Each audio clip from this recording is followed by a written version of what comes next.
KOZN.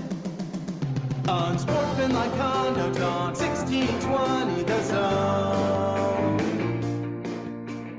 Husker Athletics, Creighton, and yes, UNO.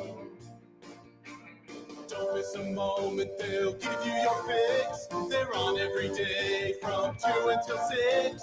Spend your afternoons with John, Josh, and Nick.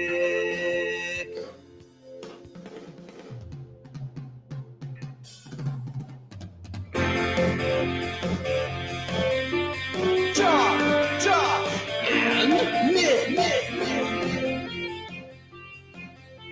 They'll show you what sports talk really is. That's not the crossover music. What? Why? It's 2 o'clock. I canceled the crossover. No, canceled? Why would you cancel the crossover? Wow. Did it say a bad word?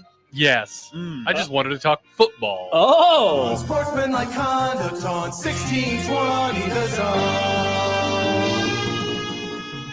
Husker Athletics, Creighton, and yes, UNO. Did the crossover pull a Louis C.K., Nick? Oh my God. Did it fall asleep in Game 3 of the NBA Finals? Oh, Nice. nice reference. It left 7 minutes before it was over, too. Whoa. I texted when Matt texted me because we're about to do a taste test Wednesday. Yeah, we are. From Arby's, Arby's! baby. Thanks, About to Arb. freshly open this bag and get some food out. And so Matt texted me and said, hey, no crossover today because you guys are going to be eating Arby's. And so I responded and I said, you'll be taking your show up to 2 o'clock, correct? That's and he right. goes, I'm never going to live this down. Because do you know about what he did that one time? He left early, right? Because he had to catch a flight. No, not he left at feelings? his normal time as if we He were was to like, do the crossover. all right, the end of the show, 1:42. This is what we do every day. And we said, what are you doing? So we just hijacked the last 15 minutes of Middays with Matt. Yeah, He said naturally, the yep. most horrid stuff As Oh, you yeah. should. to I'm put Matt- his name on it. Did I'm you Matt cancel McMaster. his show? Pretty much. Yeah. Pretty Good. much. Wow, John writes, the crossover was canceled because 4 hours of McMaster is more than enough. It's crazy. John is like, I think the most diehard of all of Matt's listeners, Mhm. John is, and yet he hates him. It's very like- confusing. It's like an Eagles fan watching their favorite football team. Welcome in.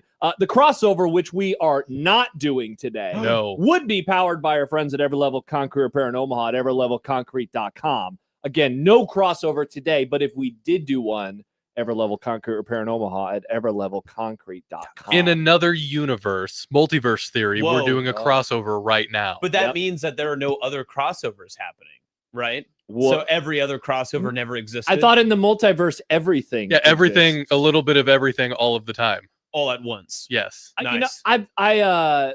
Good film. Seahawks Packers game from 2000 and something on NFL Network. Why? Awesome. Look Let's at that, go. Nick. Oh no, this Just is a the, dude touching his No, crotch. this is the Brett Matt Favre Hasselbeck touching his game. crotch. No, Brett this- Favre. This is a good game. It's where Matt Hasselbeck goes, we want the ball and we're going Gonna to score. And then guess what happened? He threw a pick six. He threw a pick six to Al You- Harris, who eventually spoiler coached on the warning. Cowboys. It's a good game because it has Brett Favre, and as we all know, you agree with every single thing Brett Favre has That's ever right, said and yep. done. Speaking of canceled. All right, so here's what we're going to do. We're All right. going to treat this segment like the crossover. Whoa. I have a topic or two that I'd like to get into with Matt, and then we'll take a break, and then we'll do the Grum Wow, round like just Matt? normal. Just Matt. And Nick as well. Mm. And No so Austin? we're not going to do any of our normal setups. We're not talking about, Liquid Trucking's own Twitter feeds just yet. We'll do that later. We're not talking about the Equitable Bank inbox just yet. And we are not talking about the Prairie Flower Casino Zone hotline just yet. But we do need to, boys, take out some of our food. What's for dinner? I can't wait for 4 hours from now when we all say, I don't know. I'm a Nice. little full right Mm. now.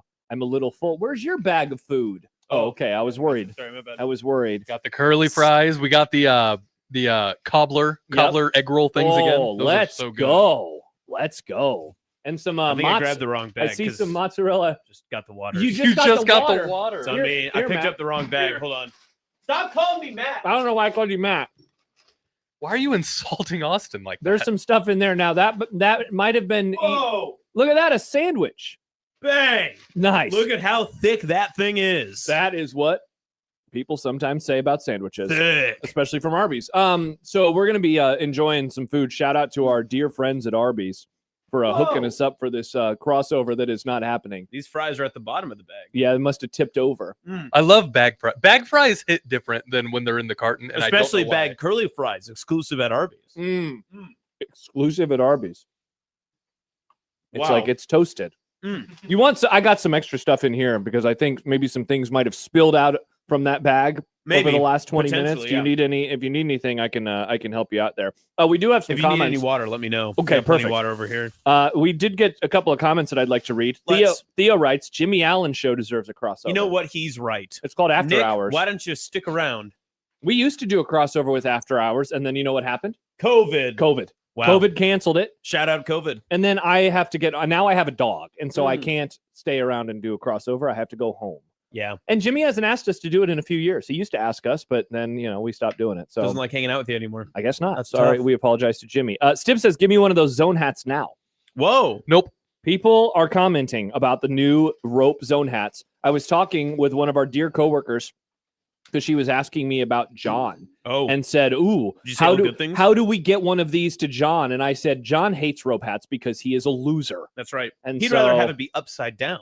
Now, I also want an upside down hat so very badly at this year's 2026 Men's College World Series. College World Series. Which we received our passes, our parking passes today. We received our credentials. Matt is enjoying some Mott sticks right now. Oh my Stop gosh. calling me Matt. Why did I keep calling you Matt? It's because I usually talk to Matt in this time, and so I just have him on my brain, apparently. He's probably listening in the car right now. Austin is enjoying some delicious mozzarella You want some sticks. ASMR of me just mowing down these Mott sticks? I would love it. Feel the Motts. Whoa, that was a nice crunch That from was Austin. good. Yeah, That was my a friend. really good crunch. From my not dear Matt. friend Austin. Yeah, we have the pecan chicken salad sandwiches. We got some Mott sticks. We got some curly fries, and we have some delicious bottles of water. So we will all obviously stay hydrated as well. Arby's does have the meats. Stibbs has added, I will steal one next Friday. I'll take John's. All right, perfect. I'll just let Meg know, like, hey, you can leave one of those on my desk, and I will eventually get it to our dearly departed Mike Stibbs. Okay, so here's the topic. Oh, is he dead? Here's the topic that I wanted to get into with you.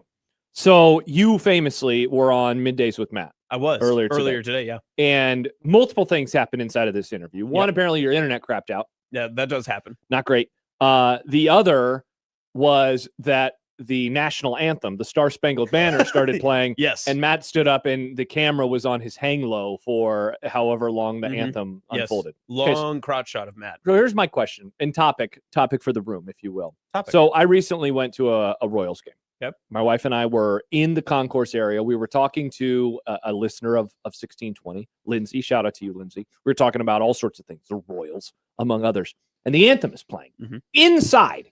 Now, we are in the ballpark, but we're not in the ballpark, right? So, like, can you see the field? Couldn't see the field. Okay. Couldn't see Good the field at all. distinction. Good Couldn't see the distinction. field at all.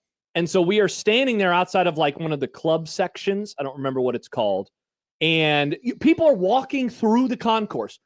But like 30 seconds in, people start stopping and standing and just like putting their hands over their heart and just looking off into space, even though you could barely hear it. You could hear like a slight echo, but you're not really hearing a whole lot. Uh-oh, you just disappeared. Maybe No, it's I'm back again. Maybe it's your computer that's No, that is the other computer. Yeah, maybe it's your I don't know. computer that's causing problems. Well, I'm not a regular employee here, so I got to be on the guest Wi-Fi. Not as good as the regular Wi-Fi. Nope. And so the conversation is continuing between my wife and Lindsay, right? And then this one of the workers at the K says like, I don't think they heard him, and I did, and I just kind of like chuckled to myself, and then he like walked over and he was like, anthem. And so then like we stood there in silence for the last like 15 and the home of the Chiefs for some reason. Yeah. Are we in the wrong, or is the guy in the wrong? How do we feel about That this? guy feels a bit uptight to me. That's what Also, I I think, too. feel like It's a free country. I don't have to do anything. So is it disrespectful to add Chiefs instead of Brave at the end of the national anthem? Is that more disrespectful than how we handled it by talking in It the feels concourse? more disrespectful to alter the national anthem. Yeah. I feel like Like you that. could have gotten Flag away with code. it. You could have gotten away with it if you kept moving. If you were like walking slowly and made it look like you were on your way somewhere, you Yeah. could have gotten away with it. But Yeah. because you were stopped and talking, Mhm. and I'll give you this too, and that's why I asked. Because if you could see the field, Yeah. you got to stand for the flag. But if you can't see the field, then it's just like hey, I'm just in the area of the national anthem. It's kind of the same way, like if you're at any sporting event, you're outside of the arena. The people who stop outside of like the ticket line because they hear it going, you can still walk in. It's fine. You're not like in the ballpark yet. Get to your spot and then be respectful. I say, what happens if you're in the parking lot and you're walking up while the anthem is going? Nick, what are you supposed to do Nick, there? that's a great question, because as we get ready for The College World Series, I have zero doubt that at some point in time, not on Friday or Saturday, because I'll be inside the ballpark, thankfully. I can't wait to be there with all of my friends. When I leave on, what day? Sunday night to go home, I will hear the anthem, and I will keep walking to my car. But I know there will be some people who will stop, but I'm not inside. That's right. It's like I'm at a tailgate and I just hear music. Yeah, that's right. I can't help it that the music is the Star-Spangled Banner. Does that make me a bad person? Does it make me a bad American? It might. Does it? No. Nobody says if you intend to go to a game, then stop for the anthem. So if I'm going home, I don't have to stop. If you're already in your car and the anthem starts, does that mean you don't have to stop? Right? Because you're not going to stop and like stand out on the street. You got to keep traffic moving. Here's a Should question. every car on the interstate, when they hear it on the radio, I agree. Yep. They stop should. and salute? Yep, Here's a question for you guys. If you're at an event and you hear the anthem, are you a hand over the heart or hands behind your back guy? I'm a hands behind my back guy. Whoa. You don't put your hand over your heart? I stand like this. Oh my God. Are you serious? If I'm wearing a hat, sometimes I'll do hat over the heart. Well, naturally, I mean, you're supposed to take your hat off for respect. I do the hand over your heart, and then I put an arm behind my back. I mean, Whoa. well, so that way, Both, you're I all can, twisty. yeah, well, I can flex my shoulders more, so that way, You're stretching is what you're really doing. You want all the hot moms to Yeah, see be those. like, dang, look at those shoulder cannons. Then I look back, And then you say, sorry, I'm engaged. bang. Yep. Yeah. Nice. That'll teach them a lesson. Stibbs is really triggered by the national anthem. What'd he say? Said, let's yell Chiefs at a Royals game because we're cool and normal. That was the game that I was at. Stibbs was there. I forgot Stibbs is a Broncos fan. What a dummy. The Chiefs really traumatized Stibbs as a child. They Why? yelled at What him. did He was they like do? 12, and they said, F you, kid. I hope you die, or something. I'm serious. It was something along those lines. I just got a couple of messages from somebody. I will leave this person nameless because they texted it to me, and these are private conversations. Remember, Chiefs fans booed Unity. They might be monsters. And then he added, you air the anthem on Westwood. Do people stop driving?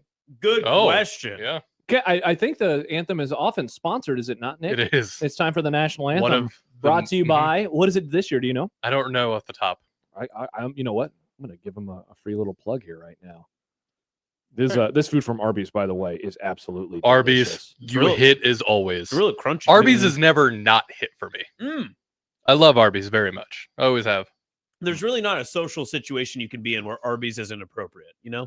They used to have those. I don't know if they still do, honestly. But when the little sliders had come out, when I was working at that hardware store, there was an Arby's basically in the parking lot of that hardware store. That rocks. Good quick lunch or like a snack after work. A pop-up Get a ham Arby's. slider. Oh, Okay, low key though, Arby's on their snack side, pretty elite. Pretty elite. their jalapeno poppers. Oh, yeah. really freaking Like good. these peach cobbler things are just incredible. I mean, they they're like really are. peach cobbler roll-ups. Nick, my internet keeps cutting out. I don't know what is the deal. It's my fault. Have you tried getting good?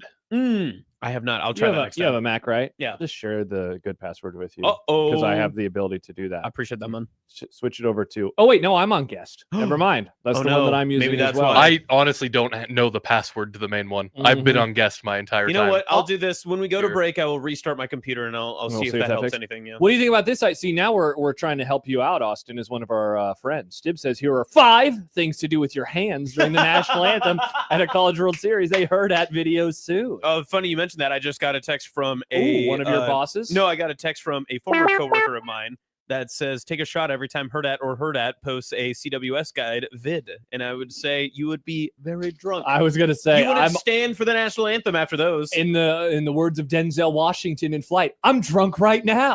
I love that movie. It's a great movie. That Nick. movie rocks. Keena says, my daughter had a unit on patriotism in kindergarten, and now she asked me to sing the national anthem every night as a lullaby. She was betting on it? Full question. No, she's not Brendan They're Scoresby. having kindergartners do Good joke, units on though. patriotism. Yeah, apparently. I That- mean, Nick, it's 2026. What do you expect these days? It's interesting. Yep. Nick, you know, I was name- finger you painting. know who in else did kindergarten. things on Whoa, patriotism? gross, Nick. Keena says it feels weird every night. It's been 3 months. Wow, that is a lot of national anthem. Because it's a little weird. And the home of the. Do you say Chiefs at the end of it too? Jeez. Yeah. Don't Creighton Blue Jay fans also do that though? Yeah, it's weird that it's always Chiefs. Oh, they do. They say the home of the Jays. Yeah, that feels weird to me. Do they do anything at the Nebraska games? Do they say Skurs? I haven't been to a home game in the stands in a few years. I don't even know what they do. That brings up a good point. Here's something we haven't thought about yet. Inside of Memorial Stadium this year, the student section won't bow down to Dylan Raiola when he enters the field. That'll be nice. Oh, you remember that? Did you ever see that? No, but I'm not surprised by that because they would. He never did that goodbye poem either. Let's meet your offensive starters. Quarterback Dylan Raiola, and the whole student section would bow down. Oh my gosh, they bow down to a guy. That's weird all the time. Hey, how about we don't put people on pedestals? Weird pedestals. Idea. Pedro writes, "Hi guys, so Austin is better than us because he puts his hand on his heart and a hand behind him. Is he someone who is more patriotic? So he is better than us." I am. And laughing you know why? While crying emoji. Do you know why? It's because my phone's in military time, so I respect our troops. Oh man, so is Nick's. You guys in your military. I like military time. You just want to be different. I just like it better. Understood time better. Seriously, this is totally contrarianism.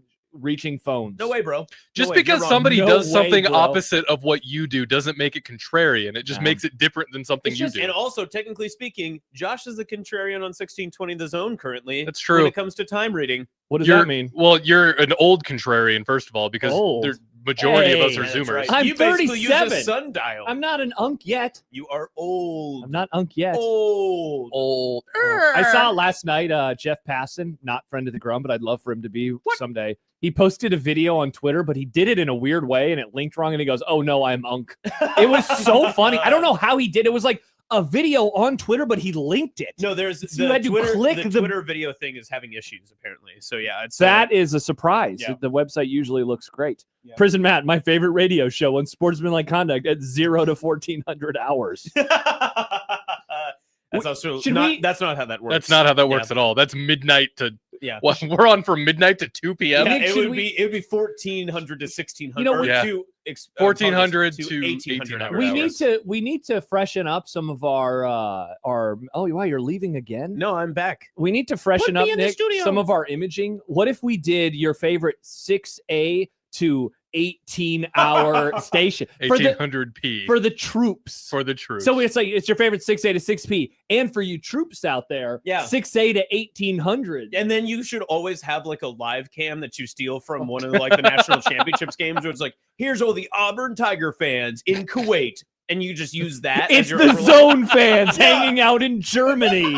And they're doing the chop. No, Zone fans, don't do the chop. Not for much longer. We're pulling out of our Germany bases. Oh, I like this idea. This could be pretty fun. That'd be a good bit. I think this is a great bit. Nick. Yeah. Let's see. I think Cutler loves the stuff that we send to him. Cutler likes to get goofy sometimes. I've heard Stibbs has told me stories before about his time here when he would send him. Like there was this year when the Chiefs played the Patriots in the Super Bowl. Stibbs kept making these NFL playoff opens where it's like, coming up on Sunday, Tom Brady, the guy who kisses his son, against Phillip Rivers, who has 100 kids. It's the divisional round playoffs on 1620 The Zone. And Cutler apparently was like, thumbs up. These are hilarious. I love that. I think we need to bring those back now. Get them cut. I think let's do that this year. You know, like when the Rams are playing a road playoff game and they let everybody down and they're not as good as everybody thinks they're going to be. Mm-hmm. I'm not projecting. I'm just, I'm wish casting. What's more likely? NFL edition. Ian, I'll meet you at 4 tomorrow. Do you mean 4 or 1600? Shut up. What do you think? Exactly. See, that's generalizing people who like to use military time. That person's just a dumbass. I like to think in a different world. Ian is not a dumbass. No, Ian's not the dumbass. The person that Ian made up that quote is from is a dumbass. He was quoting himself. I like to think in another universe, I'm like a National Guard type of guy, and then I was like, I woke up at 0400 hours and I swam 2,500 meters. What did you do, pledge? And that sort of stuff. I think that'd be really fun. Yeah. And then you sing the national anthem. And I smoke cigarettes at school. Darts. I woke up and I had 2 notifications from Austin. They were just reacting to texts that I sent, but I was like, what time is this? 5 something. It was like 5:15. Yeah, I was like, look like at that. Austin. Yeah. You were up. You were up reacting to texts. I was at the gym at that time. So Shout out I need to you. React to Josh's message. Because I don't know if you could tell, but you texted me after the show yesterday. I was pretty much already in bed. Wait, didn't I text you like 6:30? You texted me, it was like 6:45 or 7, and I remember like seeing them, and I was like, "Oh, we'll get to these in a bit," and then I fell asleep. You fell asleep. In bed. Yeah, because I didn't honestly. I forgot that 6:45. I sent you a link, and then I said had fun today, and you hearted those. And wow, that Yep. was 6:45. Yep. Holy God. Well, I go to bed at about hungry. 17:15. Nice. Yeah. Keena brings up a really good point. 16:20 in military time is 4:20. Whoa, that rocks. Oh, that's a marijuana joke. It is. Stibbs says, I'll send you some of those promos. I have them on my home computer. Cutler loved doing them. Stibbs, please do. Send them today and we'll play them at the end of the Do you show. think people have enjoyed listening to me eat curly fries? I on hope the bottom of so. this bag? One more time before we go to break. That was the crossover powered by Everlevel Concrete Repair in Omaha at everlevelconcrete.com. Shout out to Arby's. We really appreciate them hooking us up, feeding us lunch. I was like, you know what? We're going to have some delicious food. I'm not going to eat at home. And so I had... You just downing the ketchup packet? I forgot to put ketchup on the fries, so I have fries in my mouth, so I figured this was the best way to do it. So shout out to Arby's. We've been enjoying a variety of things today, whether it's the ketchup, curly fries, mott sticks, pecan chicken salad sandwiches. We got some delicious hydrating water in here as well. The some cobbler egg rolls as well. So thank you to Arby's. Thank you We need to water? Taste Test Wednesday. Yeah, we'll all drink some water during the commercial break. All right, the program in earnest, and hopefully Austin's internet is fixed. Let's try. Starts next on 1620 The Zone.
Welcome back. It is Unsportsmanlike Conduct here on 1620 The Zone and 1620thezone.com. We are the full boys.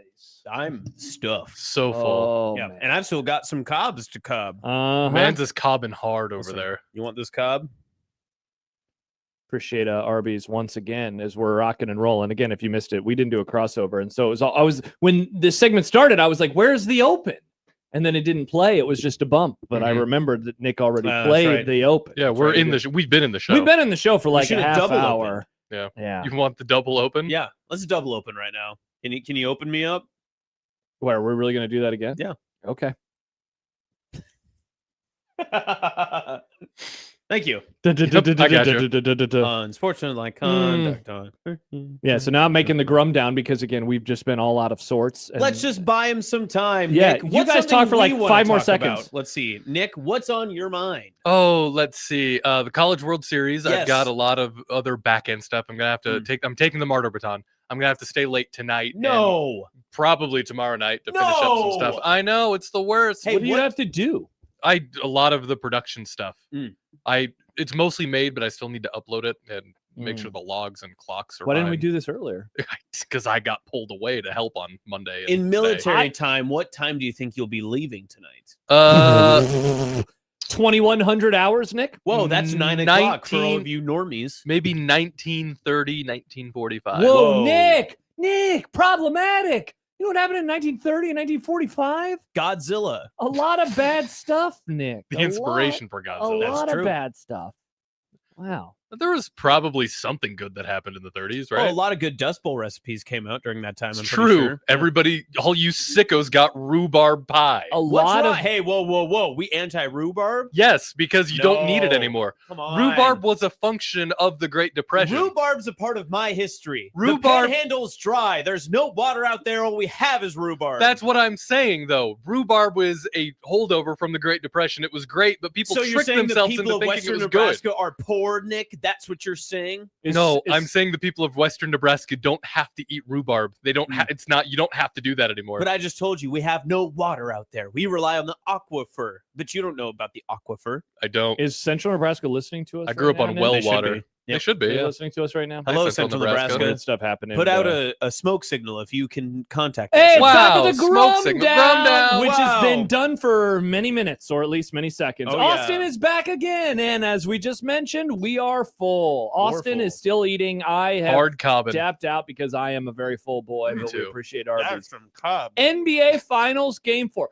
I have some actual questions and topics as it relates to the NBA Topic Finals for you. that I would like to ask you, and we discuss that after our next segment, because our next segment is going to feature Eric Edholm. Whoa. Talking about the NFL. We had a different guest booked and that got canceled, but thanks to Eric Edholm for joining us. Thank you, Eric, at home. Shout out to you, Eric. 100 days to the NFL. Austin has a game now. Who's ready to play? I'm excited. You want to play a game? Oh, nice. That's a second Saw reference in as many days. Mhm. Is there anything else or new on Sorbet? Texas Tech put out a long statement. I have no idea what's going on. Yeah. I've not read it. I got the gist of it. I got the gist of So the you can statement. help us out with But it? it also Sorta. It kind of looks like he fired from the hip. I don't think he cleared that through anybody. It- He kind of just posted it. It felt a little gross, manipulative language. A little bit, and Yeah. also the font was way too tiny, which means he said way too much. Uh-huh. So we'll talk about that. It's a Dumb Debates Wednesday. Oh, with Austin. Austin. What does It's that me, Austin. It's me. It was me all along, Haha. Austin. I can't wait to do Dumb Debates with Austin. Mm. I have a positive thing to say about the World Cup. Oh, we. I was seeing The positive No, it's in boys. America. This year. Oh, okay. I was seeing some stuff last night on the socials, on the Liquid Trucking Zone Twitter feed, as it were.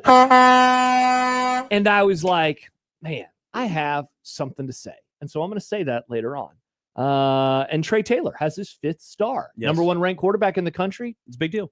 Top 10 player in the country. Number 1 quarterback, all that good stuff. I yeah. just said that. I know, Yeah, but I yeah, like yeah. to reiterate. Okay, He won the yeah. Elite 11. That is a couple weeks old, but yes, good job by you. It's much like I'm just- military time. We're I- just trying to make sure you understood. I thought we were just naming accolades. Guys naming accolades. Millard South quarterback. Keena writes, the NHL is the thumbnail, and it's not even on the rundown. I was hoping to hear which rural Nebraska high school Austin thinks is most like the Vegas Ooh, Knights. Austin, go. Probably Sandhills Thetford.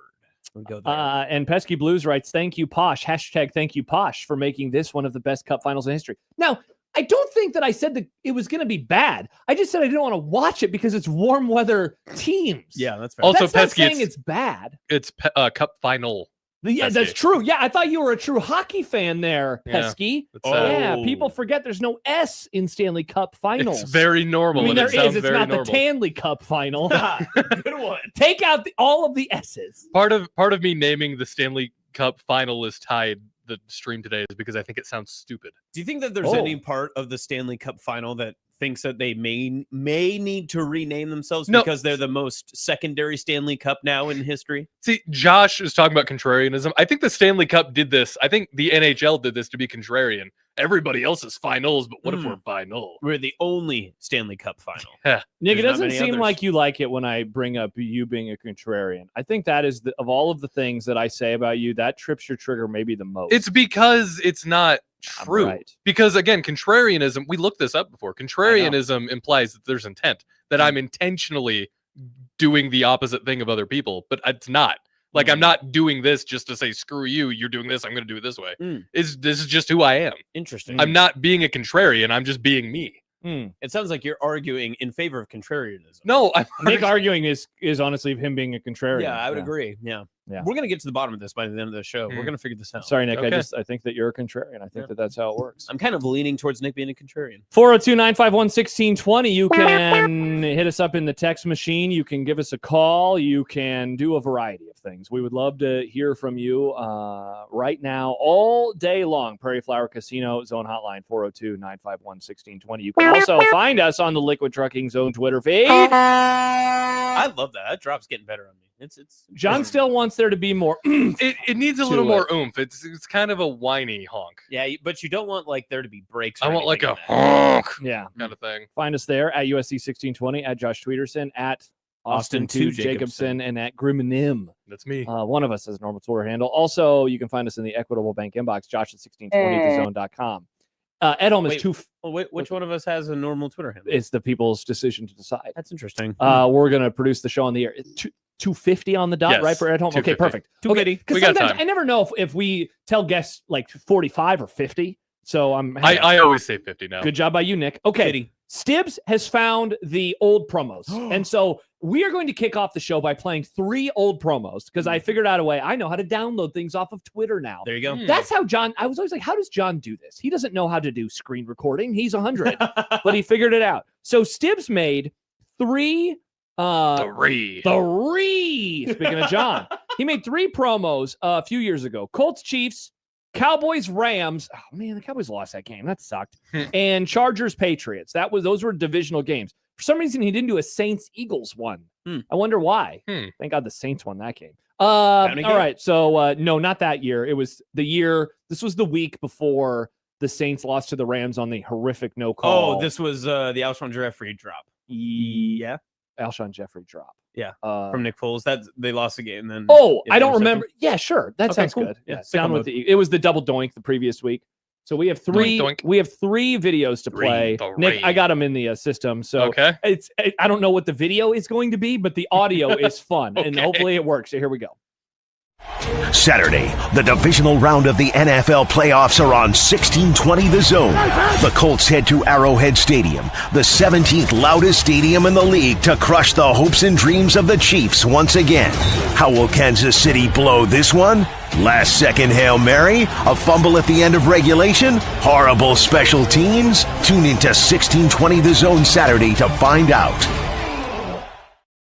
Excellent work by Incredible. Stibbs. I also like that was definitely made a few years ago because there's just still images just slowly moving across the screen. When we would upload stuff, I'm was the director of video now. it- I fixed that. yeah, we Nice. know now. Hey, in fairness to us, we didn't know how to do things I know. back then. It was 2019. We didn't do video. and it was Nobody did. pre-COVID. Unsportsmanlike Pre-COVID. conduct was the pioneers of our video. Whoa, you guys are like the Oregon Trail. We are. Thank you to COVID for giving us video. And Thanks again, Oregon Trail. COVID. What did radio shows do before COVID? It's a great It was question. just radio. Wow. Look at What us would now. life Wow. be? Yeah, indeed. All right, so that was the Chiefs-Colts game. The Chiefs famously did not blow that one. They did the next week, though, against the Patriots when D Ford's lined up offsides on 3rd down. Ah. Chiefs fans were really mad. Man. Actually, looking for these tweets from Stibbs, I found a bunch of people, not a bunch of people, one person tweeting it all of us at the Zone being very angry. That person doesn't listen anymore, but man, I hope that he's a miserable person. I was going to say some bad words. All right, here is, sadly, Cowboys-Rams. Saturday, we've got the NFL playoffs covered once again. Dak Prescott's lucky Cowboys head to LA to face the soft-ass Rams. Do one of these teams have to advance? Really? Tune into 1620 The Zone Saturday to find out which team gets to lose to the Saints. Nice job, funny. Stibbs. That was good. Okay. Stibbs rocks. I think we need to bring these back this season. Yeah, It's a fun idea. funny. Do we do promos for every week of the NFL? Do you know? Yeah, we get them from Westwood. Oh, though. so we get the proper ones. Yeah, we get the actual dang ones it. from Okay, Westwood. so maybe we find a few games throughout the season, and we have Cutler do some.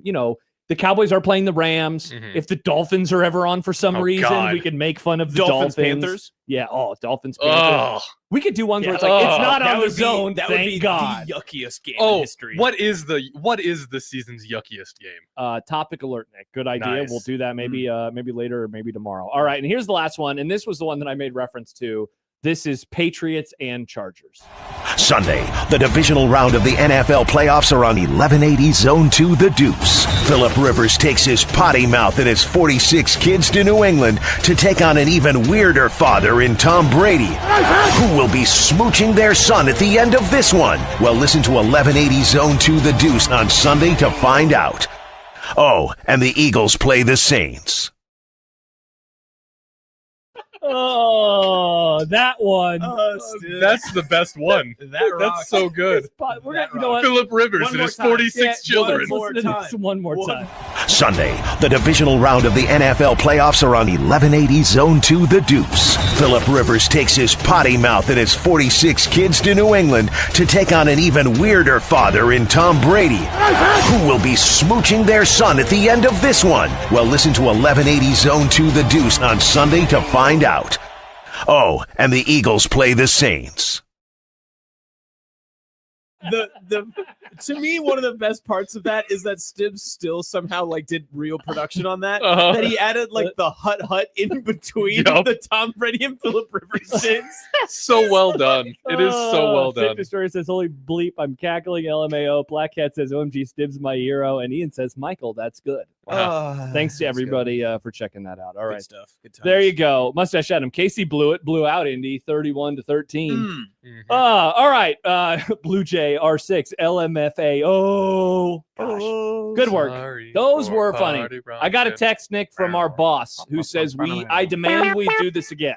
Oh, perfect. All right, so We'll do we're running it back this year. Take it. Running it back this year. All right, when we return, we're running back NFL interviews. Let's go. Speaking of the NFL and Tom Brady's weird fathering and Phillip Rivers and all of his kids, Phillip Rivers, people forget, played last season. That is right. Old man Rivers. That's Maybe- what I call him. Maybe we'll ask Eric Edholm what's the slop game of the year in the Whoa. NFL. Oh, the yuck. What was it? The yuckiest, game? of the I year. do think that there is We should a- ask him just different versions of the same question. Just be like, so your slop game of the year, and then would follow What's up with your which is the yuck yuckiest game? game. I do want to ask him the yuckiest game question. I'm curious about that from his I do perspective. think that the Dolphins are playing the Browns this year. I think. And I feel like That's it's up like a there for week yuck. 14 game or something. Oh, Where's it at? That's a good question. I hope it's That's in- up there for yucky game God, of the year. it's yucky because of the teams, but also if it's later in the year, that won't matter for anybody. Oh yeah, no one's watching that game. Ugh. Oh no, that game for sure is going to be a Thursday night football too. I'll be Ah. sweet, can't wait for this prime time solo. Maybe they're not playing each other. Dang this it. year. Yeah, that's a bummer. Thank God. Oh, it could be good. Mm. It could be good. Sadly, they're not. All right. When we return, our friend Eric Edholm will join us in the video stream. Right? I don't know. Oh, the graphic was. Oh, I read it wrong. Okay. Eric Edholm will Rip. join us on the show. The show. I can't wait to talk to him. That's coming up next on the 1620 The Zone Radio Network.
Welcome back to Unsportsmanlike Conduct on the 1620 The Zone or Radio Network. Josh Peterson, Austin Jacobson with you. And so happy to go right now to the Prairie Flower Casino Zone hotline. Welcome our dear friend from NFL Media, talking some pro ball. It is Eric Edholm. Eric, what's up? How are you? Doing well. Happy to be here. What's going on? We are just rocking and rolling, getting ready for the College World Series. And I know you, and I imagine everybody that pays attention to the NFL, still trying to catch their bearings from June 1st and the big trade of that day. We were all waiting, of course, for the A.J. Brown one, and I imagine we'll talk about that with you at some point in time. But now, 9-10 days later, after what the Rams did, it's so funny, just every conversation, Eric, that I have with people about the NFL, there's like this inevitability and maybe frustration that people feel like, oh, now it's the Rams league. And sometimes I just want to shake them and say, football is a really weird sport and anything can happen over the course of 20 weeks of football. No, you're absolutely right. I mean, look, if you want to look at it from a pessimistic view or just to give the opposite perspective, I mean, Jared Verse, the guy that they traded as part of the deal, obviously with draft picks as well, but was among the leaders in pressure rate in the NFL, right up there with Miles. Now, Miles had more sacks and more forced fumbles and things like that, but, I don't know that there is a massive drop-off right there. So, from Cleveland's perspective, they get a young, cost-controlled player who, the metrics suggest is better than, his numbers would indicate. And, I think the draft pick compensation is obviously big, too. The Rams may not have gotten a player who's going to perform or even, play this year out of the draft. But on the flip side, Garrett has been kind of a singular force too. And, he along with the secondary additions they've made, I think could end up really helping that defense out. But right, I mean, what if Matthew Stafford gets hurt? He was healthy last year, or relatively healthy, but we're talking about a guy who's had some major injuries over the years and missed chunks of season. So, right. I mean, Seattle won the Super Bowl. They're right now the Rams are number 2 in their division. And I think that's, kind of how they're going to approach this season. So, yeah, it's anyone's game still. Yeah, Eric. So that was actually my follow-up was when we entered into the offseason, I think the assumption was, well, the Rams played the Seahawks very good. I think a lot of people could have seen the Rams winning the Super Bowl had they beaten Seattle, of course, in that championship game. Sure. So with Myles Garrett now a part of them, do you feel like that puts the Rams at the same level as Seattle, or was that enough to push them ahead in what you deem in, I guess, your offseason feelers for the NFC West? Yeah, this is the point of the show where I talk out of both sides of my mouth now.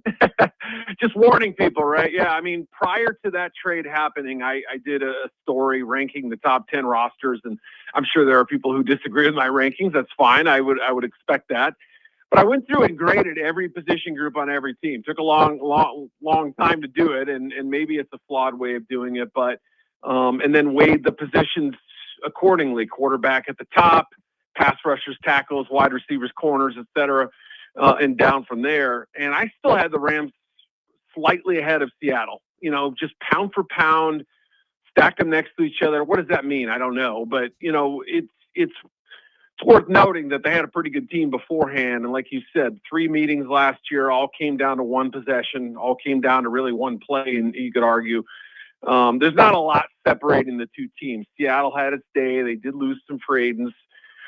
I mean, there's no guarantee that they run it back exactly the same way. They haven't been tremendous at home the last couple of years. So there's still some weaknesses that you could point out. But I think, those two are, if not 1 and 2, they're right there in the top 3 or 4 rosters in the NFL.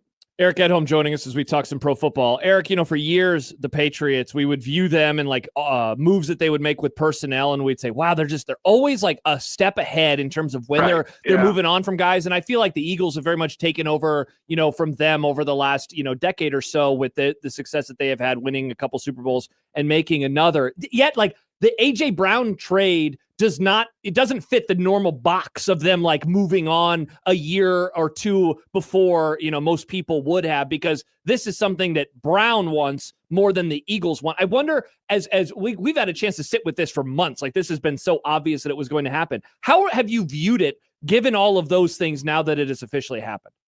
Yeah, I mean, obviously, if you could kind of look at the moves they made prior to the move actually happening, and it felt like it was kind of the writing was on the wall. I mean, Dontavian Wicks, they traded for him.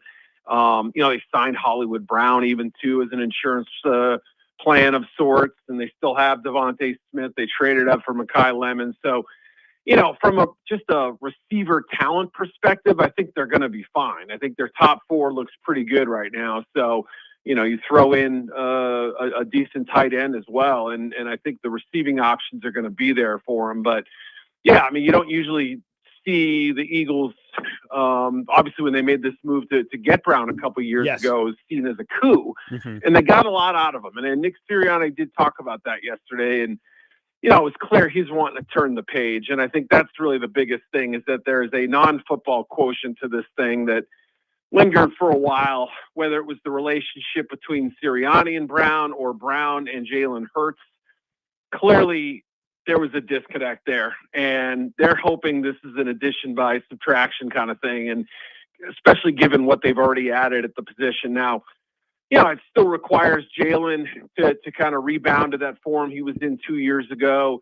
It still requires the offense to use these pieces correctly. I mean, their passing game last year felt, really tough to watch. I would say it was one of the uglier offenses that we saw in the league. But when you have a defense as good as they have, they've already won a Super Bowl. I don't think they ever feel like they're playing with house money. But at the same time, I mean, recent success, I think, is kind of buoys them a little bit. I mean, they easily could be one of those teams that is right back in the Super Bowl mix with, even without Brown. All right, Eric. So just on the same conversation with Myles Garrett, A.J. Brown, and the trades, it felt like we were so top-heavy at the very beginning of the offseason, at least that June 1 designation with the new calendar year and obviously everything flipping over there. What other trades could we be on the lookout for? I know that obviously Crosby kind of got traded and then sent back because the Ravens said he was damaged goods. Josh Sweat is obviously one of those that's in Arizona and who wants to play for the Cardinals this year. But is there any others that maybe could linger into the season that when we get closer to the trade deadline in season, people could be on the lookout for? Yeah, no, I think the Sweat one's an interesting one. I mean, obviously Arizona has, they're like you painted there, the picture I think is pretty clear. They've got a backup quarterback wanting starters money in a situation there that's probably not going to be all that strong. First year head coach, questions on both sides of the ball, really all three phases. I think you could argue toughest division in football, at least above them, the top three. So, they would certainly be candidates to move a player if they felt like they weren't a year or two away from competing. Yeah, and Sweat's name has been out there a little bit. The Eagles have already kind of found their pass rush options, it seems like. So I don't know that a reunion's looking likely there, but certainly other teams, the Chicago Bears didn't find a pass rusher this offseason of note. So, I mean, I would sit there and say maybe on paper they would be one to watch. Other ones as well, maybe New England. I mean, they're another team that I think found limited options in terms of pass rush help. Gabe Akis is going to be out for a while, their second-round pick. So, maybe if they want a true edge rush guy, he could be one of them. So, yeah, I mean, I'm trying to think of other guys who might be, heading towards contract years. Those would obviously be natural candidates.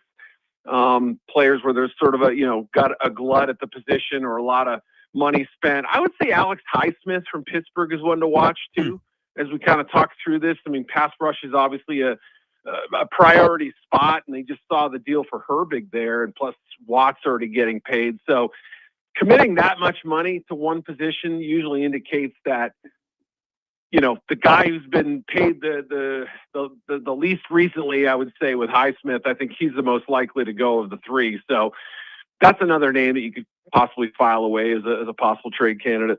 Eric Edholm joining us, writes for NFL.com, and I have a story, Eric, that you wrote yesterday up right now on my computer about J.J. McCarthy and Minnesota. I mean, the video that came out, middle of last month maybe, when they were at the camp where both Kyler Murray and J.J. McCarthy were asked about, like, hey, what's the other guy been like? And Murray's answer was, like, very mature, a very normal answer. And J.J.'s, it was, like, very uncomfortable. And I think that kind of tells the story about where this race is at right now. Like, do you think that it is a true quarterback race at all, that we're going to be having any debates, or it's Kyler Murray's job to lose? And the real question is, what on earth can the Vikings get back for J.J. McCarthy if and when they decide to move on?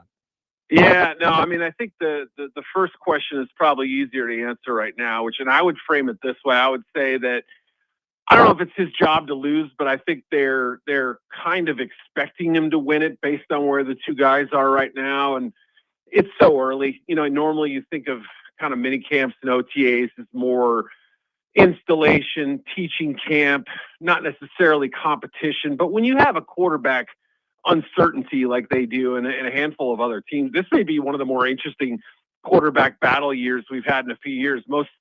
We come into the season, it feels like 29 or 30 of the teams have that thing figured out. But this year, a little more instability. Obviously, there's, some injured players, guys like Murray and Tua who are coming into new situations, but we expect them to win the job. Yeah, I mean, the whole McCarthy thing has gone sideways. I thought it was interesting. He said yesterday about how I wouldn't change anything about my journey to this point. And I'd argue that, he'd like to at least be healthy for his entire rookie season and have the opportunity to play. But I hear what he's saying, and I love the fact that he has a belief in himself. I mean, there were at least incremental signs that he was sort of figuring some things out the last 4 or 5 games. He played a little bit better. But, the consistency and the accuracy just aren't there, and the turnover rate is far higher than you want to see from a guy who's known as a game manager, I guess. I don't know how you qualify him exactly, but yeah, I mean, with a no trade clause and a 1-year deal for Murray, it just feels like they want to see if he can win the job early. If he peters out, they'd obviously love both guys to perform well and have McCarthy sitting in the hopper ready to go. But right now, we haven't seen a lot. Eric, I want to head to the AFC South, which I'm sure many people have asked you about. But when you think of, I've been very fascinated by the perception surrounding CJ Stroud. And there has been regression, I feel, and you can see it in at least statistically too. And I think a lot of people would say his play from his rookie year. Obviously, the team continues to either make the playoffs or win the AFC South. They look like a contender again. That defense does a lot of heavy lifting for him. How long is that leash for Stroud before there's maybe the hint of a conversation of saying, well, how good can he actually be if we haven't seen improvement? Yeah, I mean, he's extension eligible now, and this is the kind of the stage at which if you started for 3 years and you started out the way he did his rookie year, normally you would expect that conversation to advance to a place where they could possibly lock him up at some point here. But I don't think they're there yet, and CJ's sort of projected kind of like we were talking about with McCarthy, and like I've done a lot of good things and trying to, emphasize the positives, but I agree. I mean, after kind of taking a step back or not progressing in year 2, it felt like he flatlined last season, and then the 2 playoff games, the 5 interceptions, 5 fumbles. I mean, that's the kind of thing that can torpedo a team quickly like it did in New England. It's not like the Patriots were some amazing team last year. I think everybody understands they kind of slipped through the cracks a little bit, an unusual year in which a lot of AFC contenders fell out of the race. And so, that this is the perfect opportunity for them with a first-class defense, with a coach who I think is earning a lot of credit for what he's done down there, and a little more offensive line help, a little more help in the backfield with David Montgomery, some pretty good receivers. He's got a true number 1, I think, in Nico Collins, and who knows, maybe Tank Dell can come back and help him at some point, even if, his serious injuries have to be, weighed pretty heavily. But man, he looked so good early and it's just underwhelmed since. He's had some good games, but remember Davis Mills went 3-0 with that team last year. I mean, that was the contrast that everybody kept kind of going back to. And it is absolutely a big, big year for Stroud and the Texans in general. And then just a quick follow-up on that, because I have to ask about the Panthers. Just from the 23 draft, both those guys, the 1 and 2 being eligible, if you had to guess which one of those guys gets a 5th-year first, whether it's in season or whenever, do you think it's Stroud or Bryce Young? Well, yeah, I mean, it's funny because obviously after year 1, you would have said Stroud was clearly the better of the 2. And now it's kind of shifted back a little bit. the funny thing with Bryce is that he's still like game to game or even series to series. You see these kind of swings in his play. So it's not as if he's answered all the questions, but they're at least trending in the right direction, it feels like, and there's some good weapons for him. So we'll see. I mean, it's a tough one to answer, but I know that they've projected a lot of belief in him. Yeah, it's almost funny because if you're in that position, in my opinion, you'd rather be Bryce Young and be so bad to start that you're showing so much improvement, whereas CJ Stroud started off way too good. Yeah, that's it right there. I mean, look, Alex Smith, look at his career. Yeah. He went 5 years without really doing much. I mean, you don't see that as much anymore, but sometimes that happens where a guy kind of stumbles early in his career and then they get the right footing, the right placement, or the right situation, and it takes off. Eric, before I let you go, the Brendan Sorsby news, of course, has been, really hot and heavy this week. And we were wondering a few weeks back when the news first came out about the supplemental draft. What are you hearing inside the NFL on like the interest level of this, given like just because college, whether he will or won't play, like that's one thing right now, but it's not like the NFL is super cool with this type of stuff. In the past, they have been very harsh in their punishments. What is the view inside the NFL about Sorsby and what his future looks like, whether it's a supplemental draft soon or the actual draft next year? Yeah, no, obviously we have to kind of figure out whether this latest ruling is going to hold up and whether that's going to end up being the case. I mean, I think there would be a lot of suspicion. I mean, there's questions about him as a football player, but then there's also questions about this gambling stuff and kind of the stupidity of it all, really. I mean, especially at that quarterback position, you're held to a higher standard. Obviously it's such an important position. In the league, I'm sure, this is just me speculating, but I'm sure the last thing they want is another like a Jonte Porter situation. Some player who's a third string quarterback his rookie year betting on games and have it come out. I mean, that would really, that would be the black eye that the league does not want. So, I think from that perspective, I kind of wonder if there isn't some backroom talking about, just how good is this kid, and could we be willing to make a mistake, but take a risk on him? But my guess is that he serves the suspension, he plays this year, and then we'll kind of go through this next year. And he's going to have to really do well in the interviews to make sure teams can trust him. Eric, are you suggesting no one wanted to take a gamble on Brandon Sorsby? You went there. Eric at home, NFL.com. Eric, as always, man, we love chatting with you. Thanks for taking the time. Have a great summer. I imagine we'll talk to you when the season gets close. All right. Enjoy the College World Series. Thank you. Thanks, Eric. Eric at home, NFL Media, NFL.com. That is such a great question that you asked him about your quarterback, Bryce Young and CJ Stroud. Yep. And he hit it. After year one in 2023, right?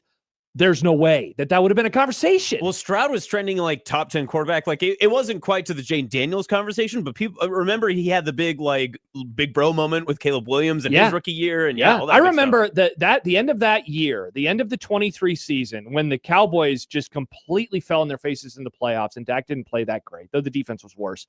And he came off of this excellent season, gets to the divisional round.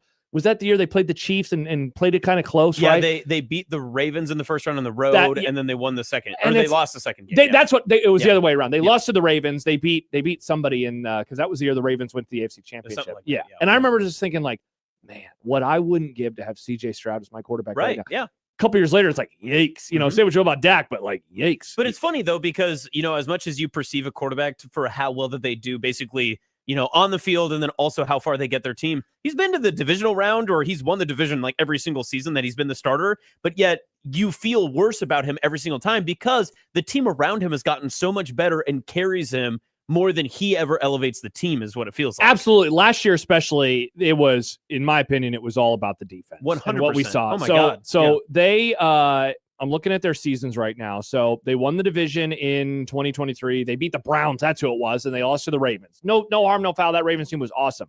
The next year, 2024, they win the division again, 10-7.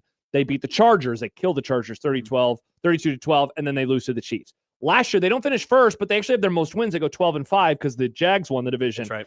They beat the Steelers, though The final score is not indicative of what their offense is. 30-6. Their offense was pretty sluggish. Yes. And then Well, it's because their defense they were on the 40-yard line the entire time. Yeah. And then they lost to the Patriots 28-16, and Stroud was absolutely terrible. That was a tough game to watch. Yeah, I don't remember how many turnovers he had, but I think he had 4 interceptions at least. and then I think a fumble. I think he had 5. And then so you look at his career so far, year 1, and his completion percentage basically has been the same, 64-ish% every year. 4,100 yards in year 1, 3,700 yards in year 2, 3,000 yards in year 3. Now, he did play only 14 games, but still. Yards per attempt, 8.2 to 7.0 to 7.2. His touchdown INT ratio, 23-5, 20-12, and 19-8. So, he's gone down in just so many categories. And again, the team around him has gotten better every single year. Like, his roster continues to improve. People are like, oh, what a good move to get more weapons and all this other stuff. And yet, he's not the one that's improving. So whether or not, he has regressed, or I like the term that he used in saying flatlined. I thought that was a pretty appropriate way to put it. Absolutely. By the way, we didn't ask him about the sucky game of the year or the slop game of the year? That was Nick's question. He was supposed to ask. The Austin Jacobson game of the year. The brought to yucky you game by of the year. The yucky game of the year. But shout out to Aaron and Papillion, who writes on YouTube, Titans, Jets, and Raiders all play each other. Ooh. That is the triangle of suck, as nobody describes it on the YouTube What's chat. your dream slop game out of those 3? I think I like if I'm gonna watch that and it's like a Thursday night football. First. So you're saying you want to watch this as a bit, or like for the actual football? Yeah, I want to watch it as a bit. Okay. And I want it to be the Color Rush uniforms from 2012. I want it to be on Thursday night football. Oh my gosh. And Color Rush. actually, add it on to what's the most annoying streaming platform? Put it on Pluto. Paramount Tubi. Plus, Tubi would be because they just have commercials during the action. Or the Roku. Some MLB games are on Roku. Roku only, would I think. rock, yeah. The Roku channel. You know Nobody what? wants I'll that. go out. I think no matter what, I think I have to go Jets, and I think I have to go Jets Titans in that triangle of suck. I think that's the one that I would like to see the Jets, most. Titans. All right. Did the Jets play the Cardinals? That's a good one. So we got to get the Cardinals into this conversation because they're terrible. The teams that are oh my god, they do. They play Sunday, December 20th. Who? That is Jets, rough. Cardinals. Yes, that's terrible. Yeah, because you have the teams that are aiming for Arch Manning. Like that's the conversation we're having. The Titans are not. The Titans they think they have their quarterback, and obviously the Raiders, they just drafted Fernando Mendoza. So neither of them are going to be going for a quarterback. Yep. But those other teams and Nick's Dolphins definitely will. Definitely will. All right, more to come. We have dumb debates in an hour and a half. Send in your dumb debates on the Liquid Trucking Zone Twitter feed. At USC 1620, we will get to those. We have the NBA Finals Game 4 to discuss. I have some actual thoughts, actual opinions. Also, a full in-depth review of last night's Game 4 of the Stanley Cup. Oh, final. man, we are going to break it down That's from right. minute 1 to minute 60. No military time with that game. That's right. But we're going to talk about it. It happened. Section by section, period by period. Yeah, Wow. line shift by All line 3 of shift. them. Yep, that's what people say in hockey. It's pretty wild that hockey, as tough as it is, they only play like 20 minutes a game each player. Yeah, Tough and- luck for hockey. Yeah, and all those guys only play like 45 seconds each. Whenever I Crazy. see hockey on 45 TV, seconds. That's 3 patinos. nice. Yep. Whenever I watch hockey on TV, and I always forget that it's only 3 periods in hockey. So I'm like, oh, third period. There's still time. The and fourth then, period will be here before you know yeah, it. and then I plenty of look up, time. and then people are happy. I'm like, what happened? Whoa, Yeah. only 3. Should Why? hockey, dumb debates, should hockey go to quarters? Yes. Ooh. 4 quarters? It makes Throw up sense. your force. Why not? Throw up Everything your else force. is Yeah, in what do they do? force. 3? Yeah. 3. And then it's like, no, 3. it's like this. Glorious bastards gave it away. I would like to see the Omaha Maverick hockey team incorporate the 3 when they go into the third period. 3. Go I to know the the locker room. I know the PA announcer. Oh, yeah? You do too. I know the in-game host. It's me sometimes. Whoa, really? Yeah, I didn't know every that once in a while. about you. Yeah, it was cool. And Dude. yes, UNO. You know, it's nice that you do that because I don't think that you're busy enough. So I'm happy that you have another You're thing to take up some time. You're right, You're yeah. like, you know what? I'm bored tonight. I just love puck. That's what I like. Nice. Love puck. Keena says hockey players famously not tough. Nope. And then adds 4 periods. That's a pretty contrarian take. Whoa. Contrarian Nick strikes again. I don't like your periods. But when we return, No, I do like the periods. That's whoa, why I I want don't them. know if we're Whoa. allowed to say that, guys. Come on. When we return, though, the Brendan Sorbet story, there's a lot of paragraphs to read. Will we read them? There's one really good quote. Okay, we will definitely read Yeah. that quote. Is that in one of the paragraphs? That is in one of the paragraphs. That's not a bit. This is not a pretend No. tweet. That was a real Nick, part of the tweet. I hope you are ready for what you are going to hear when I'm we return. Definitely not. All right, so we'll have that and more coming up next on the 1620 The Zone Radio Network. But first, Josh Peterson here for my friends at Underdog Fantasy. We have the soccer tournament of great significance. It starts tomorrow.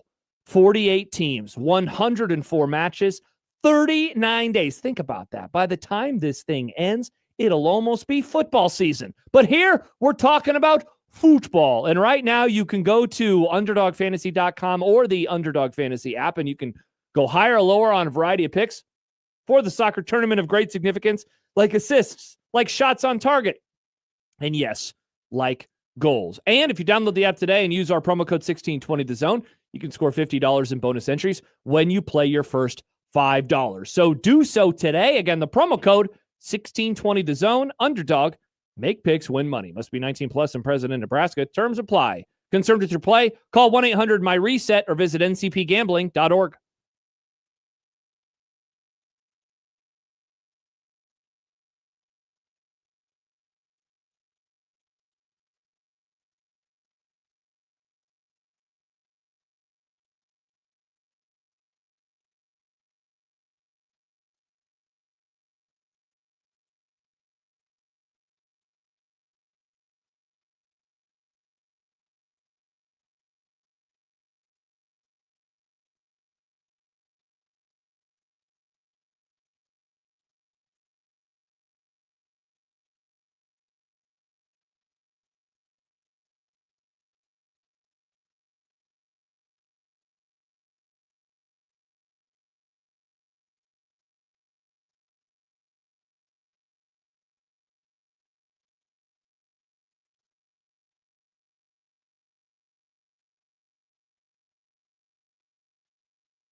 Welcome back. It's the Grum on the 1620 The Zone Radio Network. Hello. I'm Josh. I'm joined by my partners, Austin and Nick. Austin is from Herdat.